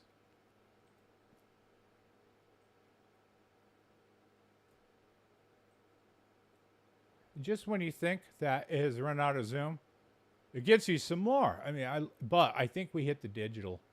I think let's check focus. Okay. That should be about in focus there.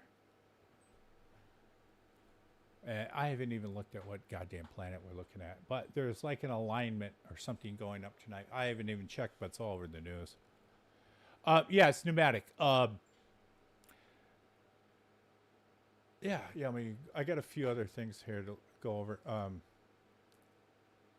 masked images. Okay. Let me show you this. Well, it's getting dark. Now Mel, the guy from. He is the guy from Wilbert.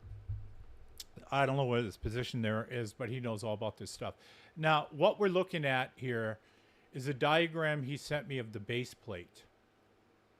And so what that means is, I will zoom this in. Okay, so if you can read technical drawings, what we're looking up here, where it says 12, that's 12 inches plate by a 12-inch plate.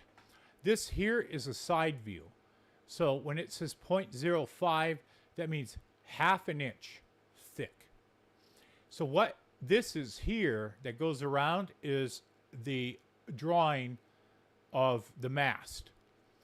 That's not the outside of the mast. That's just a drawing of the holes. So underneath the mast, and I felt these, are 4 holes. So these holes are 2064 drill, and he sent me the bolts. So these are holes already in the mast that are threaded. So what happens, so this was another thing I had to figure out. I need a base plate to put the pole on so it doesn't slide out the bottom. So they have this base plate, and the base plate costs $320. What is it made out of? Aluminum. And he goes, you could probably make it yourself. And I was like, you know, Hudson Alien, you goddamn right I can make it. So we're looking at this baby here. Now, I showed this on another podcast. This is okay, when I said that I stock aluminum, I ain't fucking bullshitting. I tell you if I'm bullshitting. The reason you stock aluminum, at least I do, is because if you order a sheet from Online Metals, and that's where, and they're not paying me, they're just good company, but I get my shit from Online Metals. I could probably get it locally, but I don't know. I don't. So this is 2 sheets I got, and this is 0.125 thick aluminum. It's a 6065T. There's different types of aluminum. Some are soft, some are hard. Some are hard to drill through, but they're brittle. Some are easy to drill through, but they bend. So I've been using 65T in all my droids and all my babies. Yeah, that's a good sign, Chat. Fire alarm there, UFO. And I asked ChatGPT, and I said, use 6065. So when you order a $12 sheet, one of these sheets costs $32 to ship. So you just bought a $48 piece of aluminum. So while you're at it, the $30 doesn't go up much. Order a whole bunch, right? So I ordered a half. So this is a 0.25. So both of these together is half an inch of aluminum. So this will go on the, like illustration, on the bottom. And there'll be 4 countersunk holes that bolt into it and hold the mast. Then when it's set down on the aluminum, there will be pre-drilled holes at each 4 corners. Then you drill down 8 inches into the 10-foot thick concrete with a rotohammer. I do fucking everything you think about it. And then you put bolts in there, a threaded rod, and you epoxy them in so you can bolt them down. That'll hold it. That's the bottom plate. That I can easily fabricate. Anybody can fabricate this bottom plate, right? So what would you do? Pay $300 or, go to Online Metals? And the answer is, this radar is already crazy. Go to Online Metals. I don't know of that guy. I've seen absolutely nothing from Chris Bledsoe worth analyzing. Not a goddamn thing. The dude cannot operate a focus. I'm sorry. But if you can't operate a focus, then quit talking about Jesus coming back until you can get your basics done. You know, if you can't tie your fucking shoes, don't explain the theory of electrons and how to make element 115 till you got the basics done. If you can't operate a focus, don't tell me you're filming aliens. I mean, he got busted red hand the other day filming the International Space Station and then saying it was orbs. All right, so there's more pictures of this stuff. Now this is the part I need your guys' help with this part. This part is the clamp, all right? So this clamp,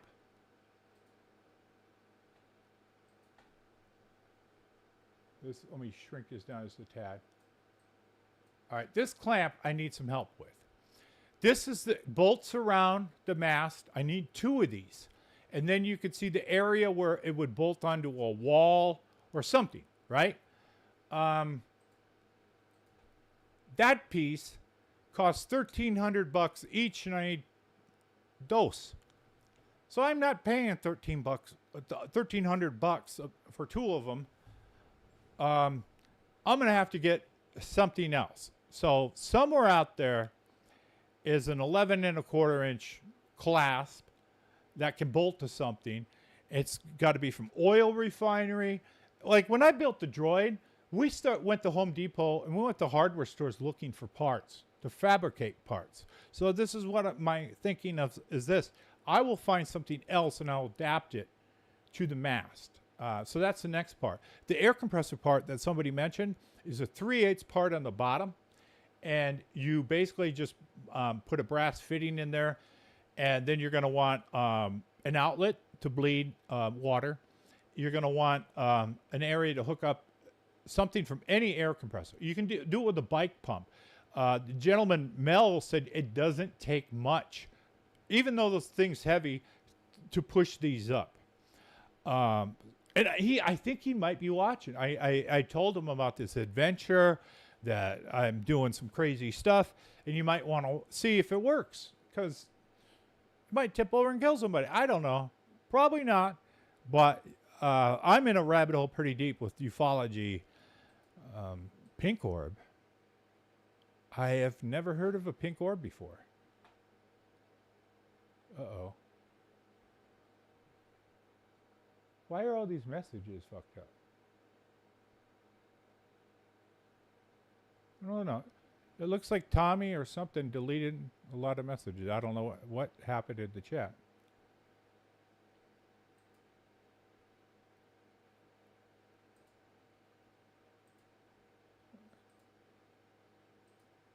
Okay, I don't know. I have no idea what is going on in the damn chat.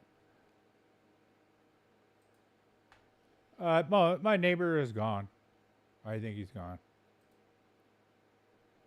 Hey, you can say the F word, just kind of, don't do it too much.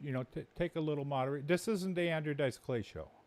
So, anyway, anybody know, it's getting kind of off topic, where I can get something close to this, hit me a DM. One other part is this part.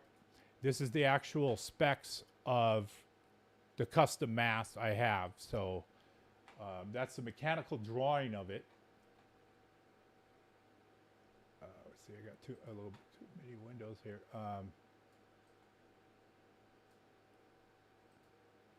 And there's another image. So there's a drain hole up above.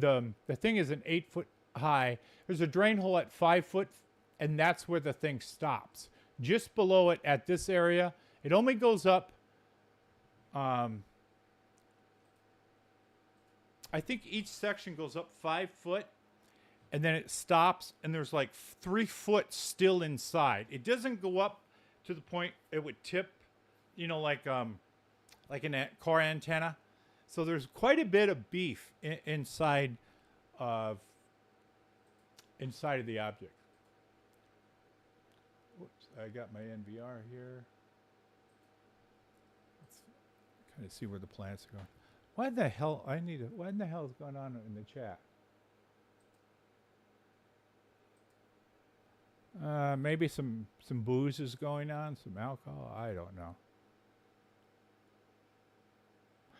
Anyway, let's keep moving on. Industrial brackets. Yeah, yeah. I need to. Well, there's actual rust on. There's actual rust on the mast, but it's not from the. Well, it isn't the mast rusting. It's the clamps that were on there from somebody who used it before me, and they transferred rust onto the mast. But you can kind of go like that with your hand, and it'll come off. One idea is I might back the truck up to where the area is, and then have like I'm not sure yet, a forklift that has an extension on it, lift it up and set it in place. Also had some people volunteer to come over and help. So I think six guys in the right stuff could probably move this around. It is going to be one hell of a project. So it's cool. I got those schematics. Hey, that guy saved me $300 from that plate. I was not gonna buy $1,300 clamps for it. Shit ain't. Yeah, I don't have a money tree around here. I wish. So let's start looking for some. Okay, let's go to. Let's do some skywatching here. Let me flip NVRs, and we will go to the all sky camera. See what's going on there. I move my system around, so I don't have muscle. I have muscle memory on a lot of stuff. That's so much gear I have to figure out. This one turns it on. 2 clicks turns it on. Sometimes it's a 1 click. Nope, that one didn't do it. Oh, sometimes I have my living dream of having too much gear, too much. Yeah, there will be a live show on March 13th. We'll probably show everybody's footage. I mean, everybody's seen it before, but I get asked for it.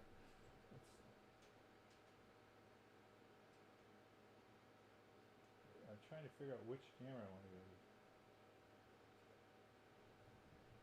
All right, they're switching finally.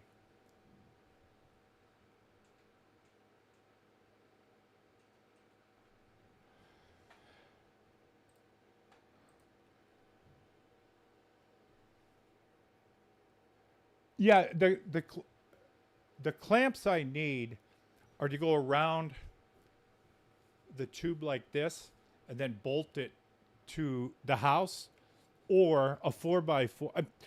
One of the reasons I haven't poured the cement yet is I might put a couple of 4x4s in there and then bolt it to the 4x4, because it's going to be like this far from the house, like 2.5 feet, and then bolt the 4x4s to the top of the house. That's sort of the working plan for that. But yeah, the base is going to be that 1/2 inch button. Did you guys ever Google Batman Scottsdale? There's a dude up in Scottsdale who's got the tumbler. That guy should be hosting Skywatches. He's got the bucks. All right, let's get this NVR sorted out.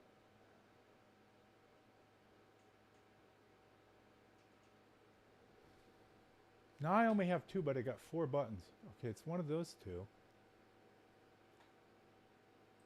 There we go. Almost dark. This one still's got a little bit of light. We had a lot of clouds earlier. We usually don't get clouds. Clouds are kind of rare. Now let me bring you up a little bit on some sightings going around town. Chris has been shooting a lot of stuff up in North Scottsdale. A friend of mine, Armando, he gave me a message the other night. There's this place called the Enigma Labs. Have you guys heard of it? The Enigma, speak some fucking English. The Enigma app apparently reported, and I haven't looked at it, that there was a fast-moving disc over Glendale Tuesday or Wednesday night. And that was around the night that Chris was shooting stuff. Dan had captured something in the daytime.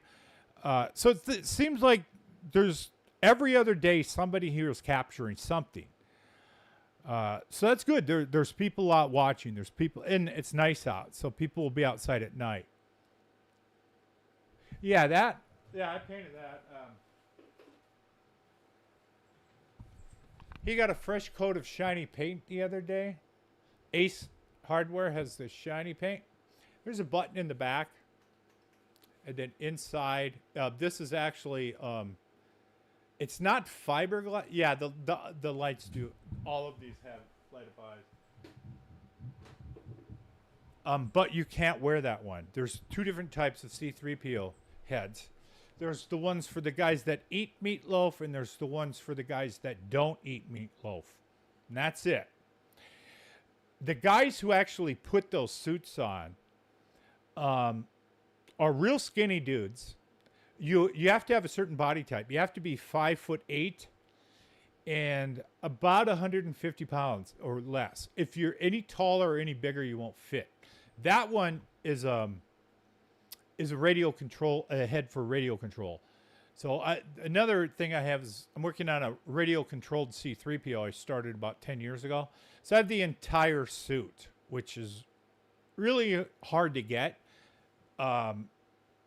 because I have the fiberglass. I have the wearable, part of the wearable ones, and those are hard to get. So I get the arms and all that stuff. So yeah, I had the head working where I can just punch this up and make the head work. And now we have ChatGPT, so you can have C3PO talk. But I think I don't even remember. It was a Friday night. Michelob Ultra was involved, and I stumbled and hit the thing, and it fell over, and its head broke. I fucked it up. So I fixed the head. So I'm in the process of refixing the radio-controlled part. And then if I can get like one of those walking Tesla bots, because I'm stupid enough to buy one, then I would put that to walk, because I can get the arms and shit to work. But getting the feet to work and the balance is a feat of spectacular technology to get them to walk, sit up, stand, fall over, stand up and stuff. But anyway, C3PO is kind of a dick anyway. But it's kind of just, it's fun to tinker with. First, that thing's getting fixed. I love that thing. That thing's cool. That's going to get fixed before the 3PO.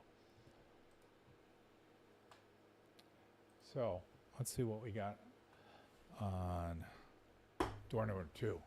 Now, where are all these damn planets? I see one on the, I see 2. Okay, here's the align. So there's one here, and there's one there. So, and this is looking west. That's looking up. Or that's looking east towards, I'm in Arizona, so that's looking towards Florida. That's almost direct me. Now I got that all ass backwards. Oh, that tree is looking towards Florida. That's above me. And that is looking towards California. So let's see what this camera can punch out. Maybe we'll just randomly find something.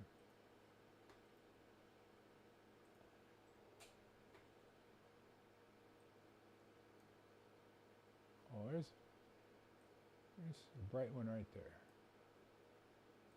Let's see what this camera gets, and then we'll look at the windshield wiper camera. Wow, that's it?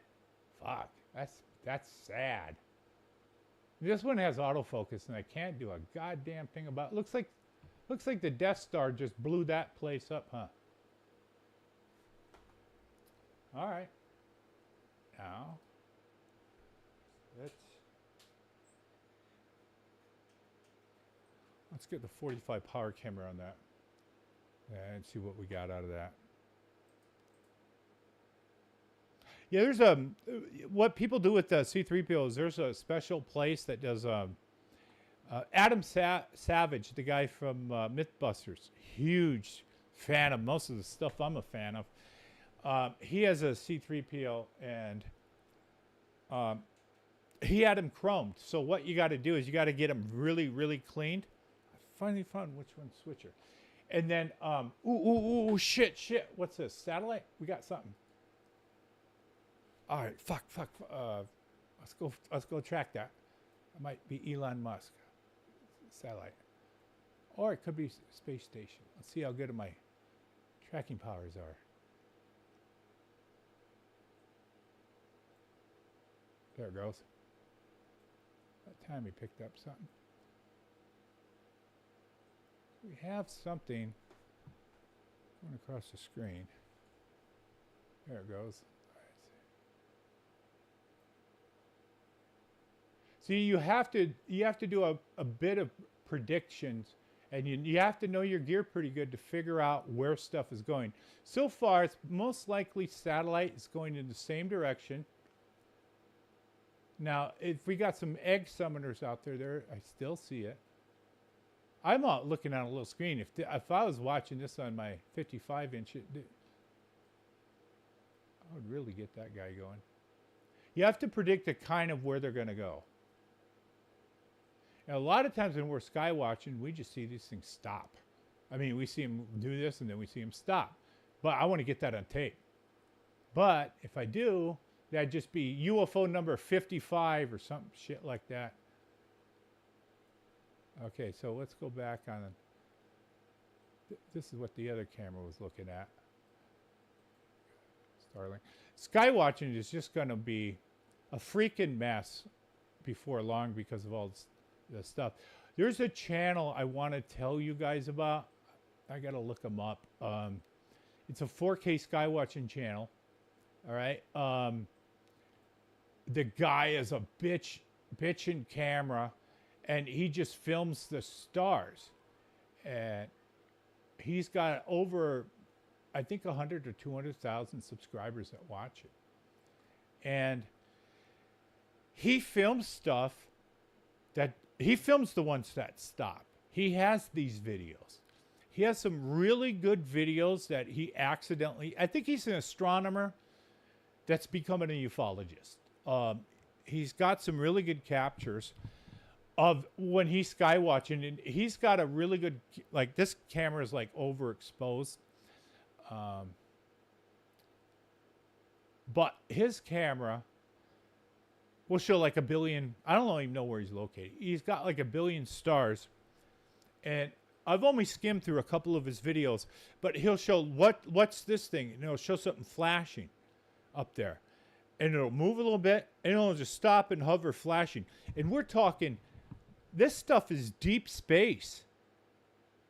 I mean, there's a guy who came, he was around about 15 years ago. I think his name was like Joseph Watson or something. He was out of the UK, and he was filming what looked like spaceships in orbit. And he would never share with anybody his process. And that's what I do. I share everything I do, so you guys can copy it. So somebody who's not here live can watch this later. You know, take credit, go spread it, right? But what he was doing was eyepiece projection photography.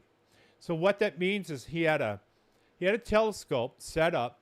Then he had the eyepiece of the telescope. I use this Mike Hawkins escape pod. And then he had his camera hooked up to that eyepiece right here. So he didn't have a digital drop-in. They probably weren't around back then. So he just put a camera and butted up right to the thing. And then he wrapped it with black something to keep out light pollution. I know this because this is what I did with that super camera that you saw in the intro if you watched the beginning. When I had that big fucking thing with the folding stock, that was eyepiece projection videotaping. That's what this Joseph Watson Paul guy did. Anyway, nobody knows what he got. But this other guy, legit. And he'll show you what he got. And he has deep space UAPs or UFOs. And how I can say that is he's filming a nebula, right? He's not just filming like me and, oh, witty nitty, here goes a satellite or something, and it stops. He is like, sometimes he is zoomed in. Oh, one of them I remember was one of the star clusters or galaxies of the Orion, right? So he's zoomed in on one of the 3 Orion stars, and you could see the nebula and all that, and there's something fucking over here on the side. What's that? Well, that's not an orbit close. That's deep. And it must be huge in order for us to see it. Because it can't be small, or you wouldn't even see it at all reflecting anything. And what is it reflecting? Is it reflecting sunlight? Is it giving off its own light? These are something to explore. This guy's got a... I don't recommend channels unless they're goddamn good. And this is a channel I got to find out and bring it up on the next 4K Skywatching podcast. But he's got deep space stuff. I mean, remember when the James Webb telescope went up and we all thought that we were going to get kick-ass footage? And what did we get? Fucking nothing. We heard that, oh yeah, they discovered us. They're going to tell us about some civilization they discovered. And what do they tell us? Nothing. Every time we get our hopes up, it's Lucy and the football. Hold on. Let me see if I can dig this up. So stand by. Let me see if I can find this guy's YouTube channel. I'm pretty sure I subscribed, so that might make it a lot easier. I just afraid to bring it up and get hit by him on a copyright strike. Let's see. Oh, I found it. God damn, I'm fast. Fuck. Hi. I can show you his channel without getting in trouble. So okay, first of all, let me drop the channel right here. That is the name of his YouTube channel.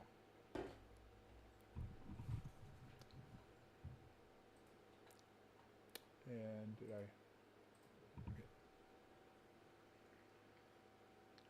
I? And that guy has a pretty damn good channel. That's what I'm thinking. 2 4x4s, 11.25 inch straps. Yeah, there's your link. Check that guy's channel out.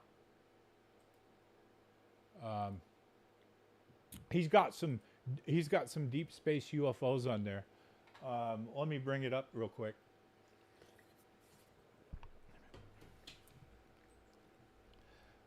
Okay, let's see. Yeah.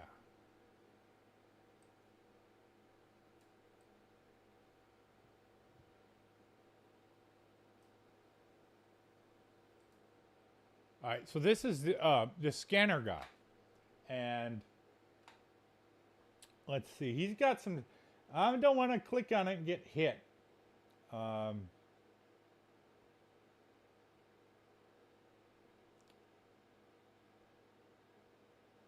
Look through some of this guy's stuff. 4K, these flashing objects.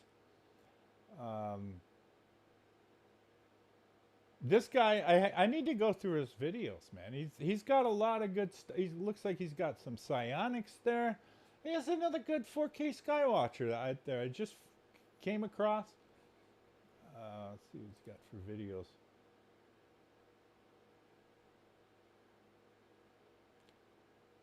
So, oh yeah, and when you watch his stuff, you're going to see so many. You'll see a lot of millions of satellites going by, but then you'll see that one that we're hunting, saying, hey, what in the hell is that?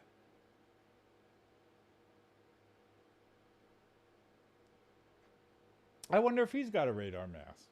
And if he does, how big is it?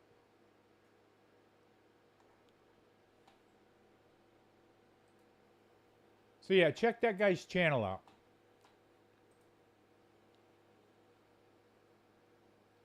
Check out Eric. Check out, man. Everything I saw on his channel was weird. Now we looked at a couple of videos. I'll go through them. I'll find them. I'll go find them for you guys. See what's going on with that.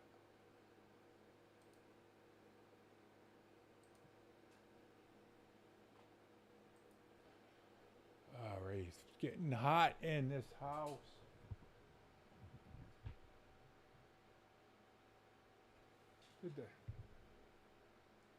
The chat's disconnected. It looks like the chat's working from here. It's working. George still working. Let's see if I could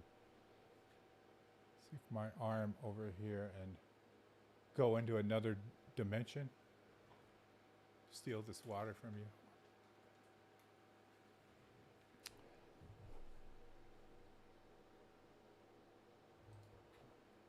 I think we went through all the videos I got for you guys. Photos. Yeah.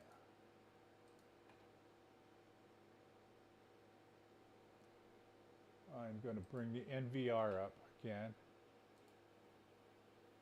Let's bring the thermo in.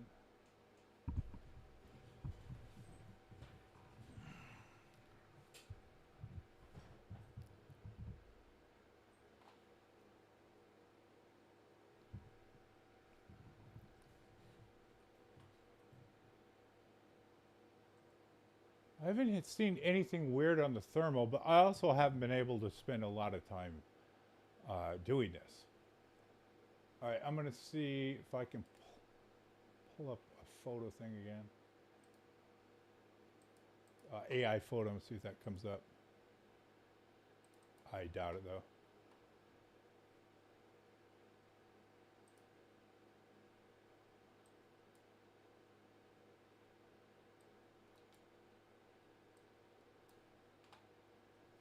But I'm going to give it a shot because I don't like to give up.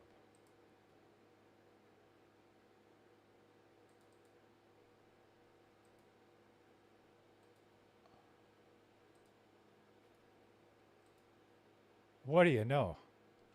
It freaking works now. Ah! All right. Well, back. For some reason, this crashed out, and I did. Okay, so what we're looking at is we are looking at Topaz Photo AI. All right.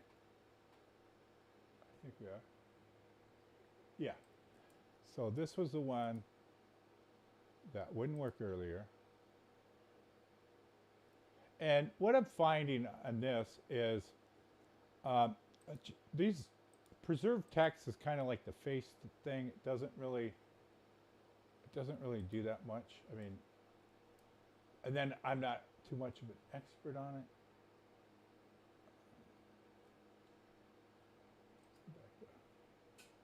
You 100%.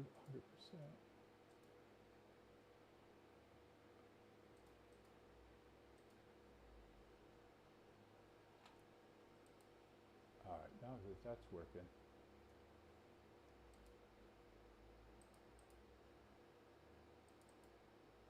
There was a few things I wanted to show you in here that had to do with and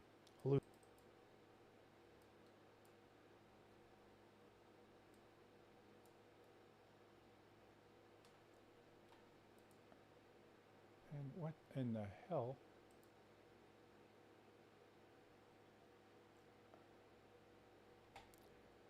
This is it's showing really good. Let me reload this. Now it's freaking out on me again.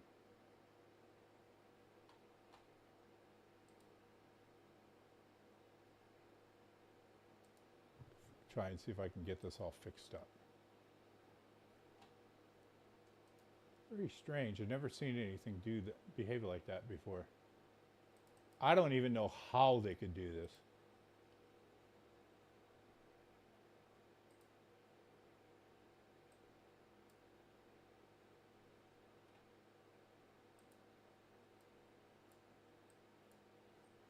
All right, let's see.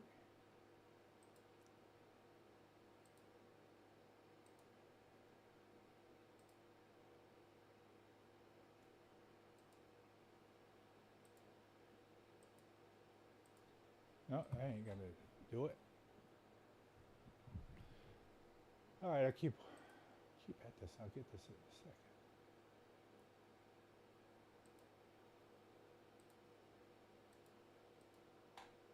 Nope, that didn't work either. This is weird.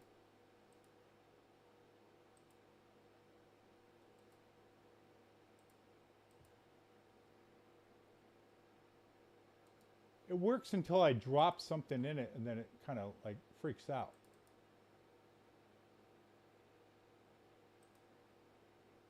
Try and drop something in it and then add.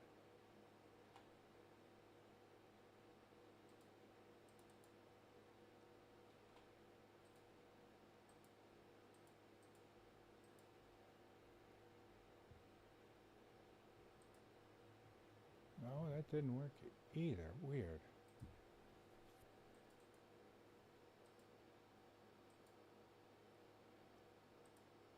It's like it freezes in a certain mode.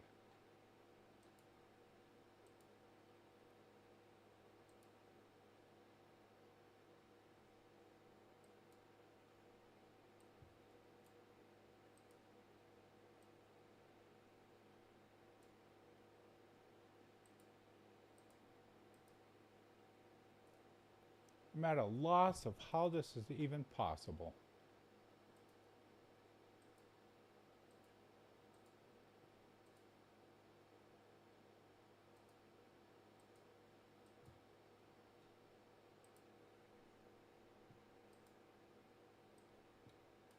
It's strange because it worked for one.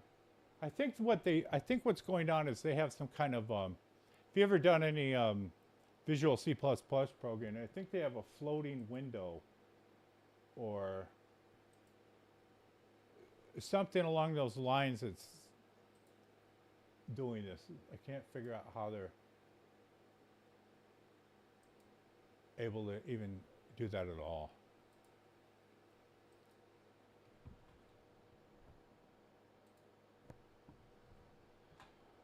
Oh, weird. Weird that worked. It sucks because this Photo AI is really goddamn good, and I can't show you what it's doing.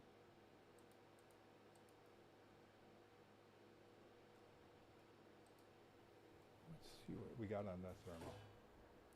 Take a look around.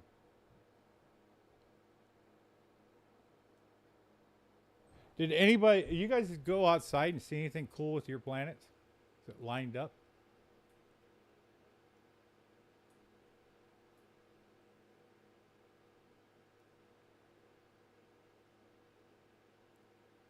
It's dark now.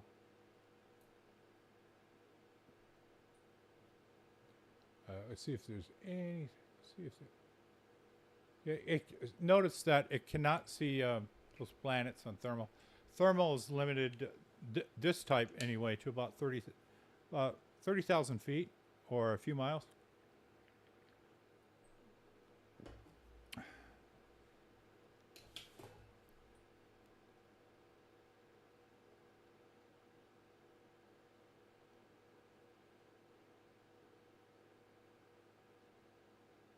These color cameras are really good at night.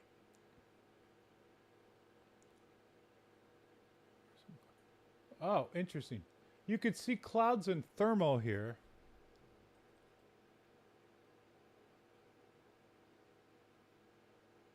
All right, what's moving this way?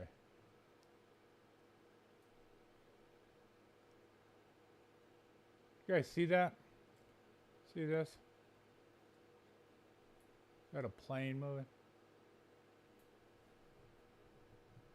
There's something in, we're picking up something white hot that's pulsing a bit.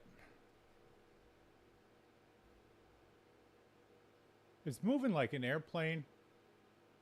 Let's see if it stops. So somebody put out some positive stuff to stop it. Well, you can't stop if it's an airplane though.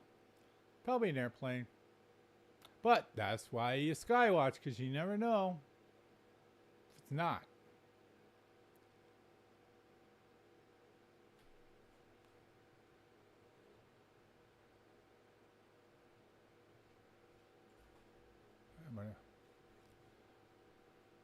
While this goes on, I'm going to redo the chat. Make it crash.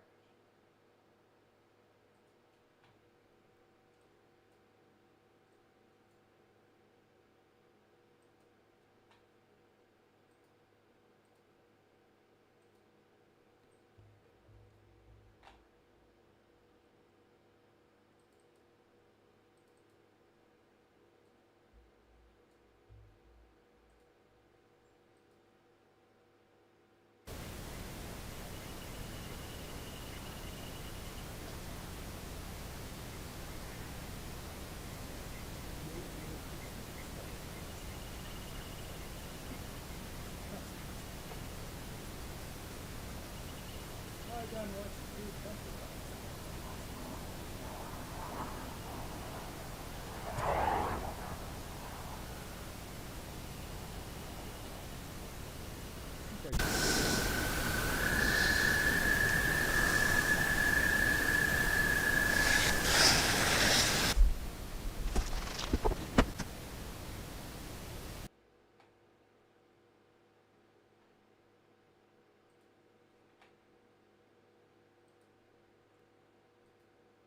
Well, always something goes to hell.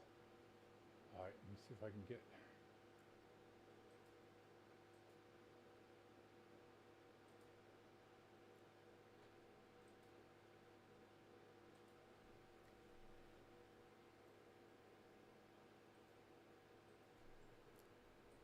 What happened to that? Get Skywatching got all sidetracked sideways.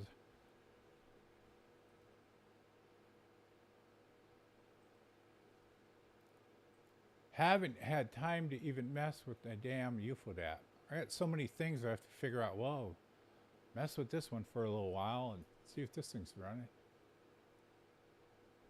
All right, so all we can do is up here. I don't think a jet going by. We can get a temperature reading on that. We got a temperature lock.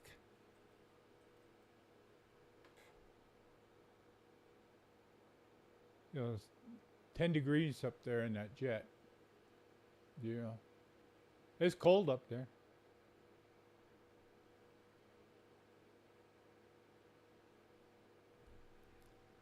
I keep one on auto temperature. Chris had his on auto temperature too when he filmed that donut. Looking forward to seeing what that is. If he's got any good footage of that. If it's mundane, I tell you. If it's mundane, if it's not, it's not. I mean, there's no point in lying about this. I don't get that. But, and, you know, I was also into psychology and, you know, human behavior. Why do people do what they do? So almost looking up here. I have limit switches on this Pelco, so I cannot inadvertently hit the sun with it.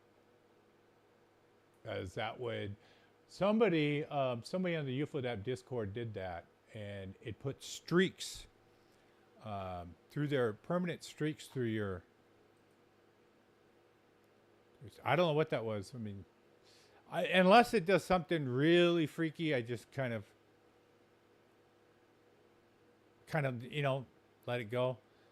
But, you know, there's a guy out there who's done a bunch of podcasts. He's not around anymore, or he's not doing them anymore. His name is John Rodriguez. He spread a whole bunch of bullshit that something's coming in 2027. And then Jeremy Corbell went on TMZ and said there's nothing coming. Well, you can't prove that, because what if something is? And I mean, we cannot see everything that's going to come at the Earth. We just can't. We'll have that technology. But anyway, yeah, there's all kinds of rumors about this 2027 thing. And then we have the rumor, or no, not a rumor, that there's an asteroid supposed to hit us in 2032. And they said there was a 1% chance. Then it went up to 3, and then it went back down to 1. Now, do you believe them? Would they tell us if it was a 50% chance? Nope. Nope. It would be just like Don't Look Up. Some greedy person here, instead of nuking it, would say there's money to be made. So maybe that's coming. Maybe that's what, you know, the government leaking here and there, some disclosure news is in, you know, 6 years or so, or 7, this thing's going to hit, and everything we did right now was for nothing. So I don't know. We'll find out more. I mean, as the years go by and people, but there's always some asteroid. They always say some percentages. But since NASA lied to us about UFOs, I don't trust nothing they say about asteroids and shit. I mean, they ain't going to tell us the truth if an asteroid's going to hit. If they fucking lie about the Tic Tac and Go Fast, they lied about Go Fast, right? They say Go Fast was a balloon, all right? Oh, they want to air fine. Apparently, the full video of Go Fast, it does a 90-degree turn. Before they caught it, it was in a group that was in a delta formation flying like the Phoenix Lights, and the gimbal was flying behind this formation. In the full video, which we haven't seen, if Trump is worth his orange spray tan, all that, release it, right? So anyway, that formation does a U-turn. The gimbal goes, hey, what? You guys turning? Okay, because it was following them like a puppy or something. And the formation turned. That's when we saw the gimbal turn. And then they caught one of those objects they named it Go Fast. That was part of that formation. And skeptics, they're fine. We're all skeptical. Every single person here is skeptical. Debunkers are walking human trash. Anybody who goes around like Mick West and says, I know what you saw, is a piece of shit. That should be a YouTube short. He is. I mean, do you tell a person that came out of combat, I know what you saw, but I didn't serve myself? No. You know, you don't tell people who he beats down and punches down on easy to beat people out of UFO experience. He don't have the kahunas to go up to somebody who was a rape victim or somebody who has PTSD from serving overseas and tell them he knows what they saw. No, he keeps his little ass shut. He's a punk.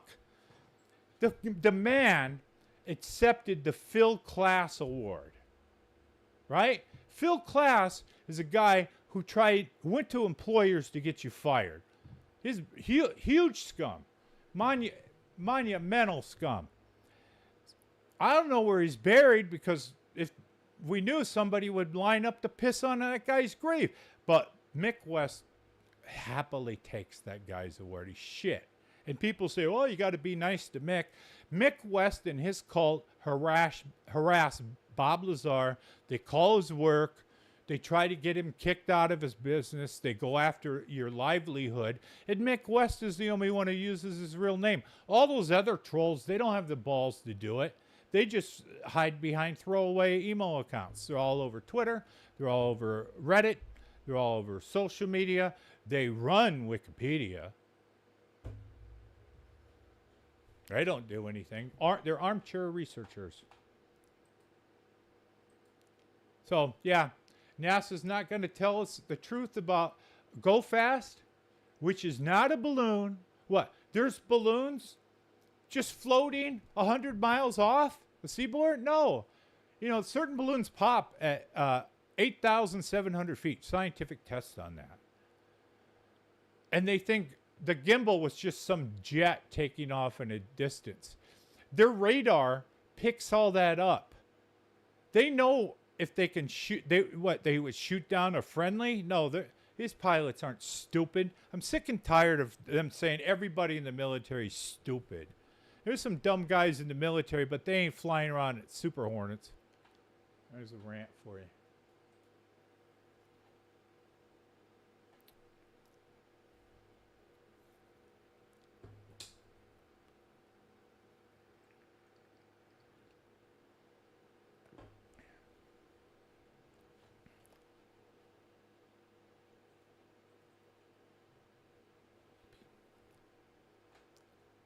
There was a book some woman wrote about Phil Klass. I can't remember her name, saw her in a podcast. But he might have been under control. Apparently, I don't know how old Phil Klass was, but he looked like he was Ernest Bergdine old. He had a boyfriend from Russia that he kept secret. So he had some like mail order husband, which was very, that was in the closet back, when Travis Walton came out, You didn't have gay open marriages and stuff back then like you can now. But apparently he did. And that was, I don't know, maybe he was a CIA control. We're going to randomly look around and see if we hit something. Get a hit on a thermal camera. But yeah, I don't know. Maybe that's how the CIA said, hey, you do what we say or we're going to out you. But yeah, debunkers who try to emulate him, for fuck's sake. It's like emulating Jeffrey Dahmer. Doing a little grid search with this thermal and see if we find anything parked. You know, a lot of times people will see something on thermal that they don't see in color, and the thing's just sitting there hovering. So we're looking for him. Now the time's off, so keep in mind the time is 2 hours ahead of time. I should have did a sync on that, but I didn't.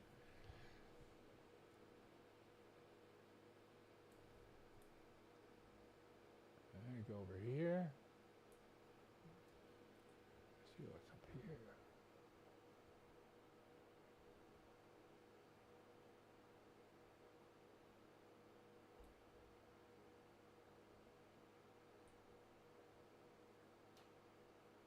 Yeah, it's pretty shitty to just tell people I know what you saw. I mean, I wasn't there, but I know about you, know more about your experience than you do. Jesus, he needs to be checked into a mental hospital.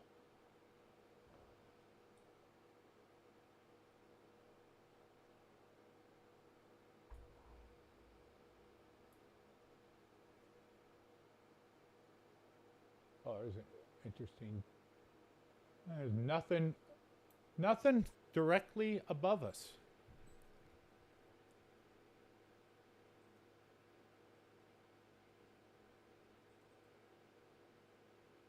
What do you got there?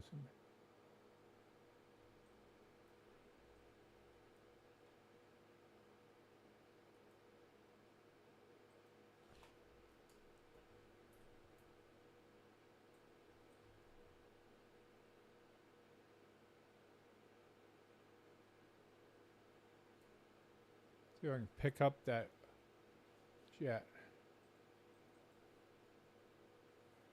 The outside cameras, 1 and 3 are in hot black mode, and the center thermal is done in white hot. Just because they got kind of bored, so I wanted to play around and do something different. For this isn't even a 4K camera, but for a color, this picks up. I mean, keep in mind in Phoenix, you can only see the planets. You cannot see stuff like that.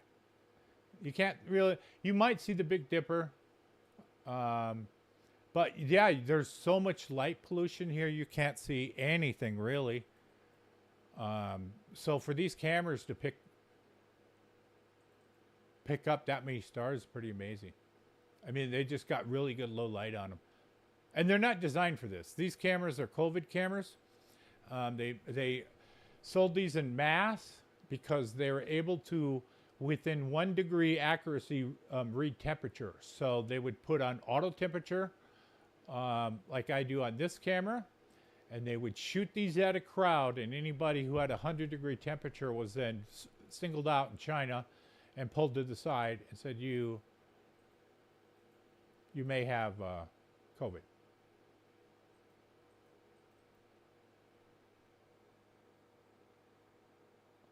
Thought I saw something on that one.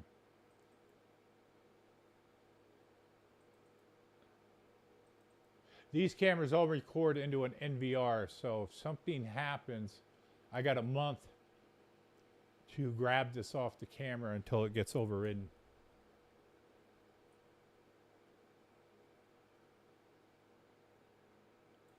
Hey, Brandy, I don't think I've seen you around here. Thanks. Welcome to the 4K Skywatch podcast, where we have colorful language from time to time, but this is committed to UFO science.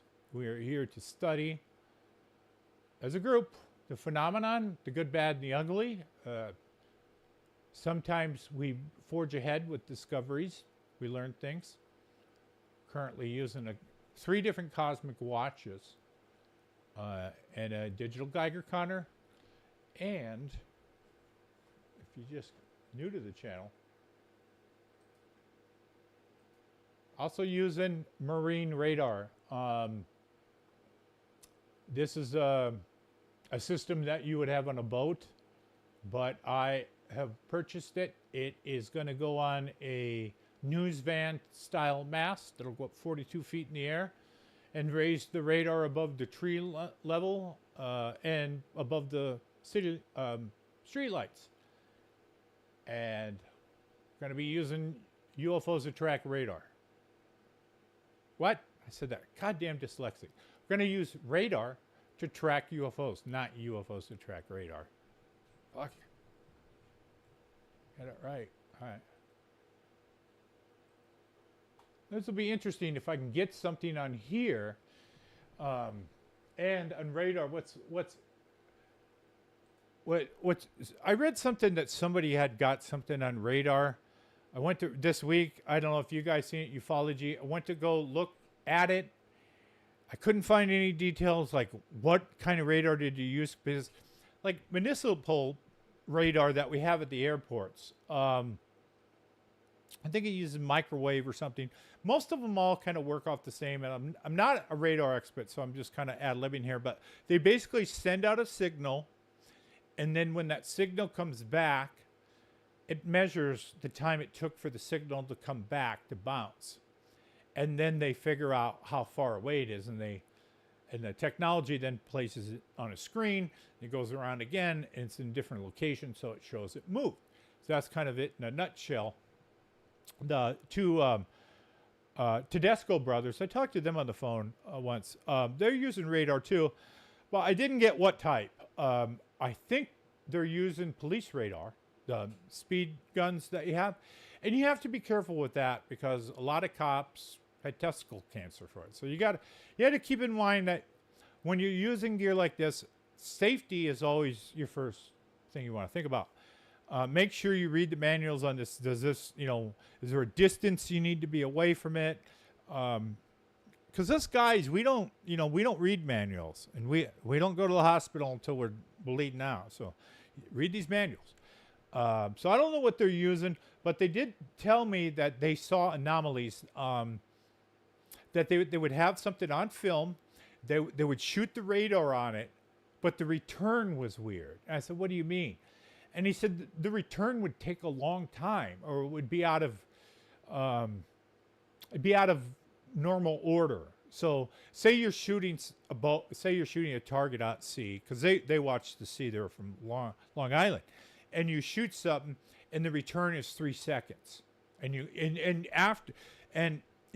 having this radar, I won't know fucking shit about it until I get some months under my belt to understand what it can do and its limitations.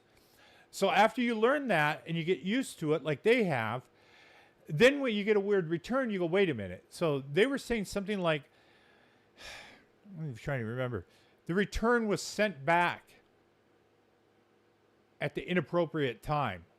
Almost like they captured the return, held it, and then they sent it back. And they were talking about something that was close to them, not far out. So I'm trying to visualize what happened here. So imagine that you're shooting something that's a mile away, and it should reflect in a second, but it takes 10 seconds. That's not possible, because if you see it visually, and it's showing up on the scope with 1 mile away, it shouldn't take, say, 10 seconds, right? It should be out 10 miles, and so it should be I'd say in your outer rings. So this kind of reminds me of some stuff I saw on television where in Vietnam they would shoot at UFOs, and the UFOs would capture the 50 caliber ordnance and send it back. or they would shoot at the UFO, and the next day the UFO would come back and said, here's that ordnance you shot at me last night, and return it. So we can't even wrap our head around, if that's real, how is that even possible, right? How do you shoot a bullet at somebody and they just capture it and later say, here, you can have that back? Because it seems lethal to engage these with weapons, because they will kill you. But that's kind of like one of those stories where the NHI, whatever you want to call this, has captured your technology, tinkered with it, and sent it back to you. Almost like a message, yeah, that was NHI. Let's see what we got up here.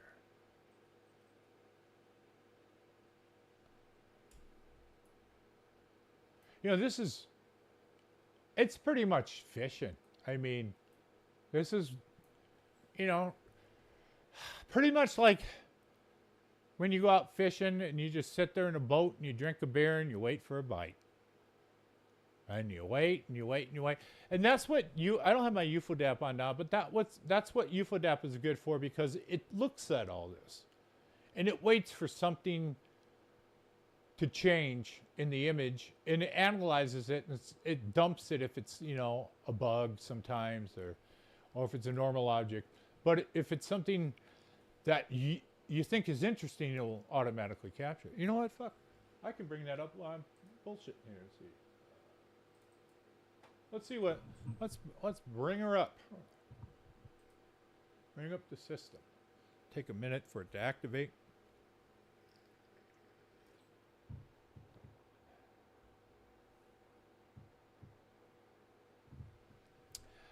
Cubert, you got an interesting question here. Let's see.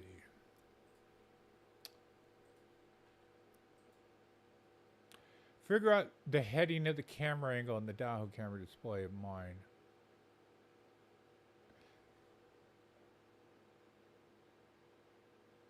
Oh, interesting. I have the camera unplugged in the other room. Same bandwidth. So it doesn't look like, but I can go plug it in, it'll power up in 3 minutes. Yeah, no shit. Well, you guys summon them. Some of them in front of my camera. So let's see. Let's switch it up for a sec. And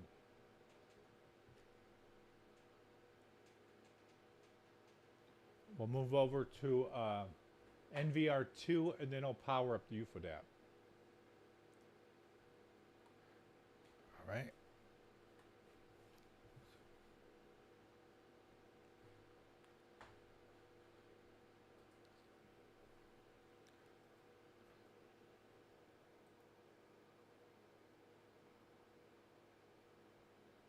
I have the best, you know, I never really see anything that's good on the wide angles, because when you're filming at 125-degree angle, which is, you know, about what the GoPros use and stuff, you're not going to see anything, because the UFO would have to be hovering directly over your house.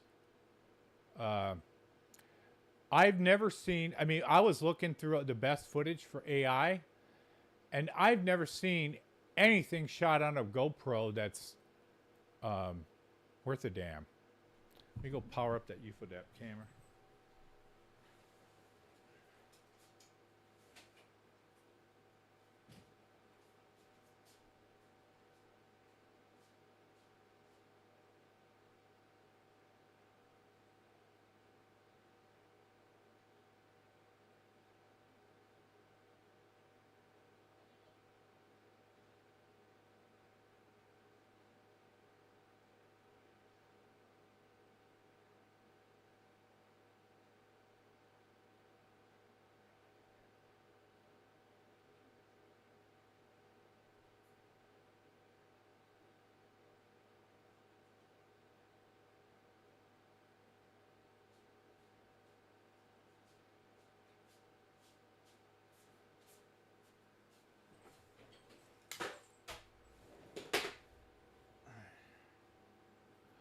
Well, it's UFODAP is supposed to be plugged in. Let's see. So that means I have to do something else here. We have to find out why.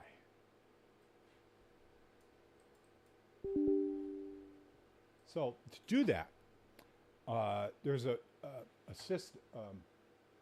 Well, there's a tool that I'm sure Qbert is aware of called Config Tool.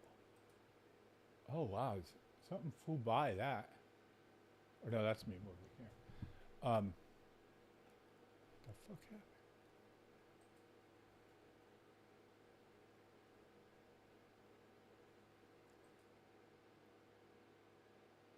Damn it, did the stream crash? Hey Joanne, how you doing? No, I see that. I'm gonna refresh this. Hold on, I had stream problem.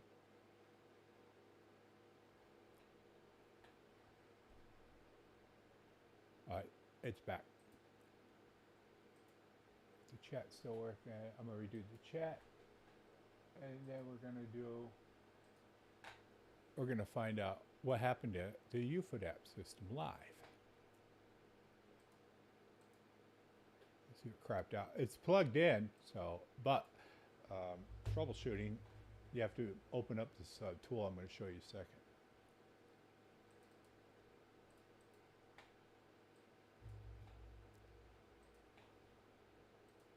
All right, the chat is back up. Hey, Joanne.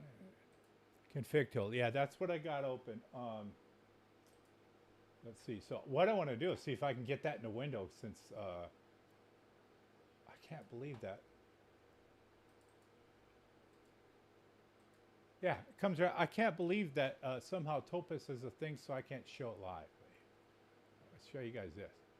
All right, so here's what happened. We're going on some nerd stuff. Nerd alert!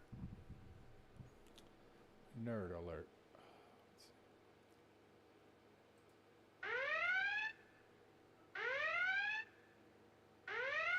All right, so what I have here is config tool open. And what you're seeing on here is the network that is currently running. So let me explain this. Okay, so when we're looking up here, it says initialize SD. Model number. Okay, the model number is the model. Everything in here is hooked up. It doesn't mean it's working. It just means it's plugged in.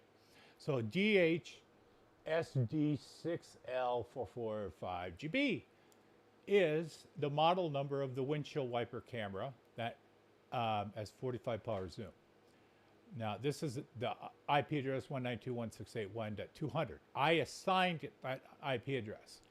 When you plug these in and you default them, they're always 192.168.1.108. But a professional needs to rename that IP address to something else, so the next one you hook up at 108 will not have an IP conflict. That's why these are all different. So that one is a camera, and we can go into edit and details and whatnot. This one here is an NVR that's plugged in. So that's probably one of the NVRs that we're looking at. This SD E88 1PA. Now that's a 4K color camera. And let's see, this one, initialized. That one right here, it's slightly different. That is the 4K dome camera, and that is the IP address of it. This one right here is an NVR, and that's the model number of the NVR. That's the model number of that NVR if you were to look it up on Amazon. Down here on the bottom is the 532, the 5023X ANR, and this IP address right here. That is the UFODAP camera I am trying to connect to. Now, to connect to it,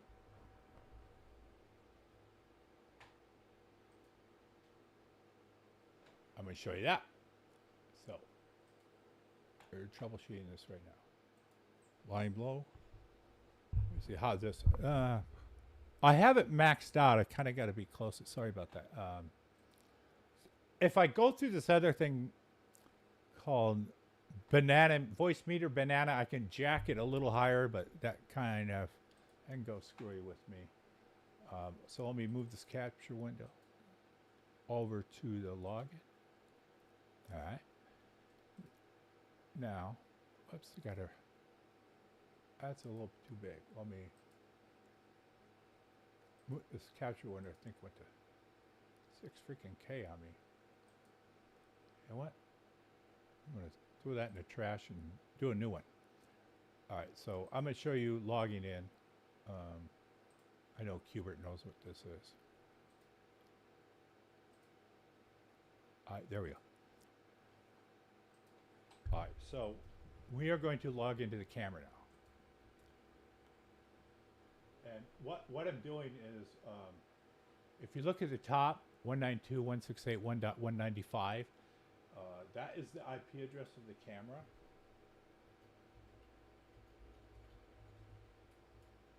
And I have typed in the IP address, and we now have access to this camera. This is a third dome camera. So yeah, I got these things like hotcakes over here. So this is a third dome camera, and interesting, that didn't work. Okay, I can zoom around.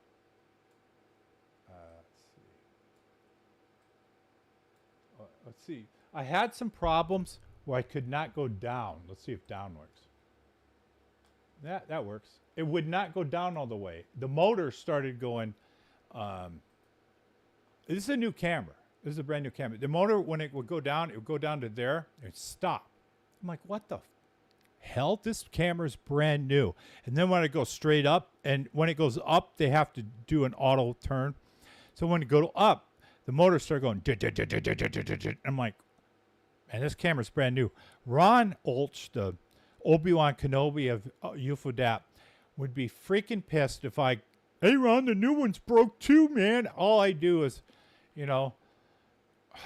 haggle him with busted cameras and shit. So it's working for now. So anyway, little walk through on this camera. So this camera's not bad. It sees stars pretty good. And this one, I can control the focus. So I don't have those autofocus problems. Now, all the good stuff is in settings. So when you go to settings in here, that's where you go to picture, exposure. That's where you flip it. Normally, they're like this. But Skywatchers flip them up, all right? And then you can control your focus here. So that's on semi-auto. So what I want to do on that is put that on manual so you don't have that autofocus stuff. And then limit, you're going to go to 200 plus. You're going to hit save, so that saves. And then there's some other stuff in here. You can redo your video. This is where you can... this is not a 4K camera. This is just an regular HD. So this is where you can go into, these are your codec settings. Probably want to leave these on default. If you don't know what these are, Google them. Figure it out. But you typically, if you don't know what they are, just leave default. Default will be just fine. Now your substream over here, that's what you see as a preview window. You can do overlays on here. Overlays is like to do custom, like if you want to have text over it or put a copyright or some stuff like that. We don't really use audio here. Some of these cameras, dome cameras, can record audio. I can't remember if maybe I'm recording it. Network, this is where you change the IP address of the camera.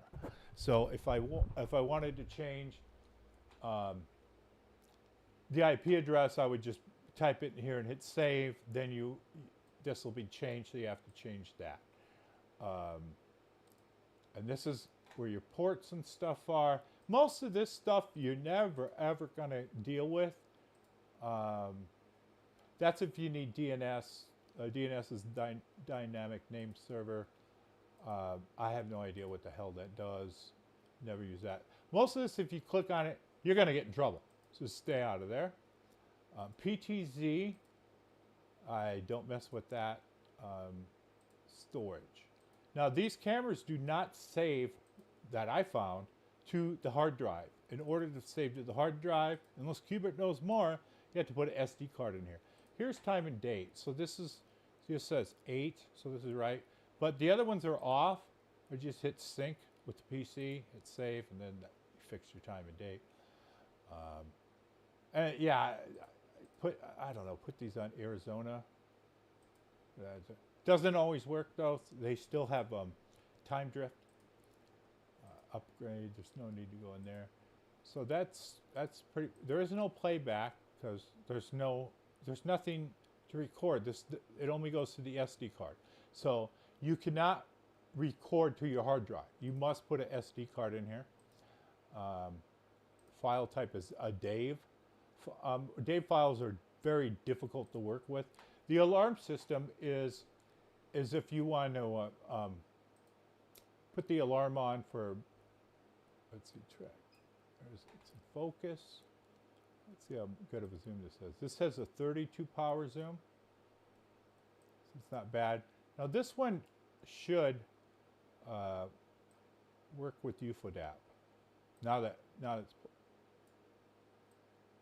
it's working on here, it should work on there. Let's see. Yeah, that's another project I'm working on, Renee.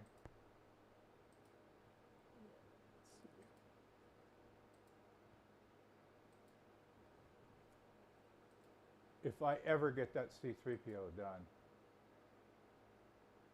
You know, what I started that 10 years ago before we have this type of technology we have. So what my plan was to make the C3PO animatronic. And then I got different feedback of whether this was ethical or not. Then I was going to take my dad and I was going to take a bunch of videos of him. And this didn't exist. It does now, but it didn't exist back then.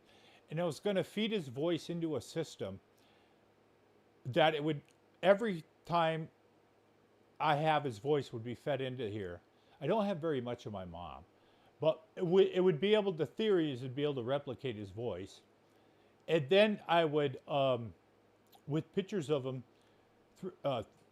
you know how in Hollywood they do a face scan of like Arnold Schwarzenegger and then they can, you know, put him in the computer or whatever. I do like that, but print out a latex mask, put it over C3PO, I have animatronic dad. Then I could talk to him. Now with today's tech, I could replicate his voice, if you have enough to feed in, easily do his face. He would move around. And with ChatGPT, you could have conversations with loved ones that are gone. Now, is this something we should do? That's the question. That's the question that's going to be, I don't think there's a right or wrong answer. I think that's a different question for each of us. There's probably a wrong answer where you do something real bad and it's like, we could all agree that's wrong. But maybe for some people that are suffering a loss of a parent, or some people whose parents died in a war and they never got to meet them, this might be an outlet for them. It may be healthy, it may be not healthy. Then there's questions of let's just let the dead rest in peace and be it that way. But maybe there is an afterlife and this would be a way to start connecting that. I don't know. It was just an idea I had. I haven't really thought about it in a while. I'm sure everybody here has lost somebody, and you know, you'd love to talk to them a little bit and say, "Hey, how you doing?" Probably not something you do a lot, but I know there's a market out there for it.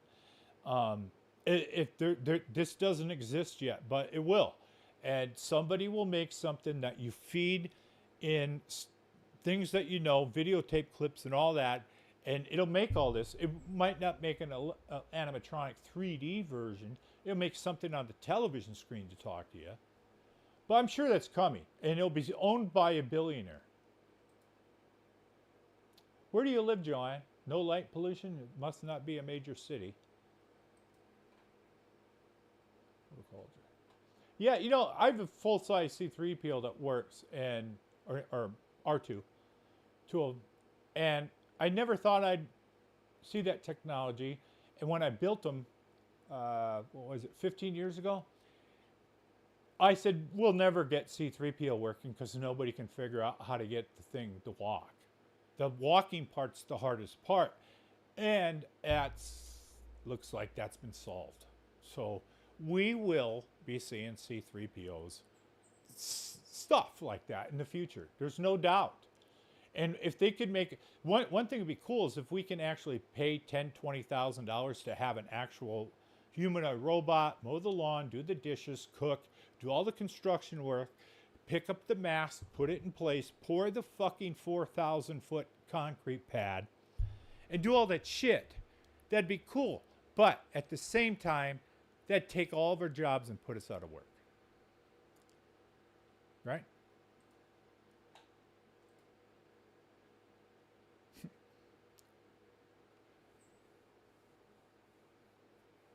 Well, if you can't watch this live, watch the first hour of some of these shows. There's stuff to learn on these shows.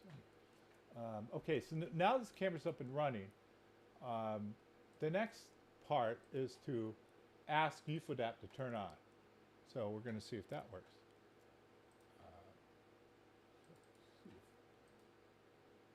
See if UFODAP is going to come alive.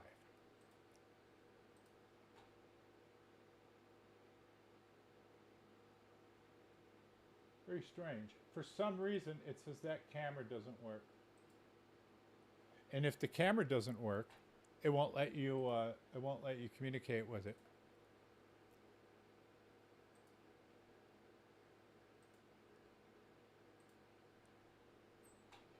Let's see the password right.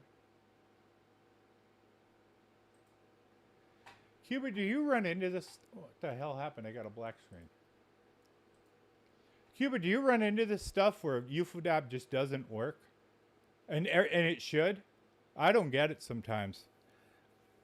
I can't get it to track anything worth the shit. Yeah, I'm doing the silver leg C3PO. Get a Roomba. So yeah, that doesn't work. Alrighty, guys. I better wrap this up. My wife is asking me to eat some food or to get out of here so they can watch some TV. She's my priority, looking after her. I was going out to Florida this summer. Unfortunately, I'm not going. I need to stay here and look after her. She's not in a good spot for me to get out of town for a week. So it looks like I had a couple of hiccups here. Yeah, low battery in that thing. Ran that out. All right, so learned a few things on here. Go out, look up. Thanks to all you guys for watching. We had Tommy Tom in here, Gobstopper. Andy was here. I think Andy went to join Tom Fessler. He's got a polished, really good show. Good to see you, Joanne. We had JT come by, and I don't know. I think he was fucked up. I don't know. He deleted, or somebody deleted all of his chats. But that's okay. It's Friday night, man. And you guys have fun. Have fun with your loved ones. So next week, Skywatching continues. I'm going to take a look at the local footage and analyze it and see what I can do. I'll be digging that hole out this weekend. And trying to find the class. The class will be probably there if I pour it. I need a yard of cement. I don't even know what a yard is. I don't know that type of stuff. Cat. Yeah, my cat came in. My cat unfortunately went blind. That's Baby Squeak. She's my little favorite cat. She's 18 years old, weighs 10 pounds. And she's got high blood pressure, so she's on analodipine. I think I'm on that too. That's high blood pressure medicine. My cat's on analodipine. They said, hey, you give them these pills, right? The cats don't eat pills. Cats eat pills about as much as they eat lettuce and carrots. So we got this stuff they put in their ears, and they don't even know it.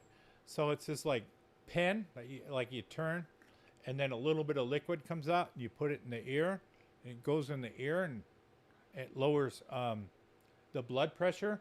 And this happened to her a year ago, where her blood pressure was about 200 or something. So it got so big, the retina's detached from her eyes. So she's kind of walking around by memory. And then we got her blood pressure down, and you can see the eyes detached because they have this weird fish look, like something's not right. So the eyes went back, but then, damn it, it got back up again, and she lost vision. I don't know if she'll get it back. Because when your retina's detached, I think it's a miracle they're going to come back. My poor kitty. So yeah, hopefully you guys enjoyed. Thanks for coming out Friday night. You never know what the hell you're going to see here.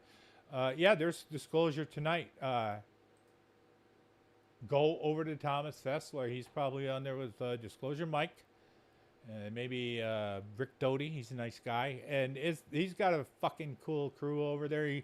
He's the guy who's following the minutia of disclosure, and he's good at it. He's good at document reads. He's very particular with legal documents and stuff. He's a friend of mine, been on a show several dozen times. So check out Disclosure tonight. I don't know how to send you guys over. Use that link. But appreciate you guys. I hope I see you guys next time on 4K Skywatching. I'm Tom King. Hope you enjoyed the broadcast. We went through a lesson of AI to 4K using Topaz Labs. They didn't pay me to do this. Their enhanced AI sucks. Don't buy it. They don't even sell it anymore. It's bloatware. Their video AI is great. Their photo AI is great. Gigapixel is almost as good as photo AI, but I would, if you're going to buy it, buy photo AI over Gigapixel. It has a few more options. I tried to show you, but there's software somewhere preventing me from doing it. But you can try their software out for free. If you try them out, try them on your grandkids' baby pictures and enhance them. Or your grandparents. Your grandkids probably are in 4K. Your grandparents' pictures are probably on fucking slides. The type that Wendell Stevens used to show, where you drop them and that thing spins around. You can take photos of them with your phone, and you can fix all that. Yeah, I'm always fighting, go forward in ufology. Oh yeah, the next couple of shows are probably going to be on March 13th, because there's only 2 more shows. There's going to be one more Friday, and then after that, I'm going to do a live March 13th Skywatch. I'm going to show you all the 10 o'clock videos from start to finish. We're going to go over any questions you guys have. I'm going to tell you about all the events that happened. There were at least 10 events that happened on March 13th, so we'll kind of wind down from local Skywatching. We're going to get into March 13th stuff in March. In April, we're going to get into what is going on at Chris's house. We're going to go into some of the films he's in. Dan Starsky is starring in episode 20 of one of Clive's films. I just watched a few minutes of the preview before I started tonight. We need to get Clive back in here. Clive might be doing a live podcast or a podcast Skywatch. If he's doing a Skywatch, you can call in on your phone. So I might be setting that up. So if you guys are outside and you're doing something you want to call in, I'll put like a viewer call in. Oh shit, thanks. I just saw that super chat, Joanne. Thank you. That goes towards this Alice chain down in a hole, UFO hole. It was in my soul. And yeah, great band. Great band. I went from heavy metal to somehow listening to goddamn Billy Ocean and Michael McDonald. Somebody, that's what happens when you stop drinking. Start listening to fucking Billy Ocean, Michael McDonald, and Yam will be here and shit. But we'll see you guys next time on 4K Skywatching. Hope it was fun. Thanks for the super chat. If I missed any, I will catch up with you next time. I'm Tom King. Thanks for watching. I love you all. Take care of yourself.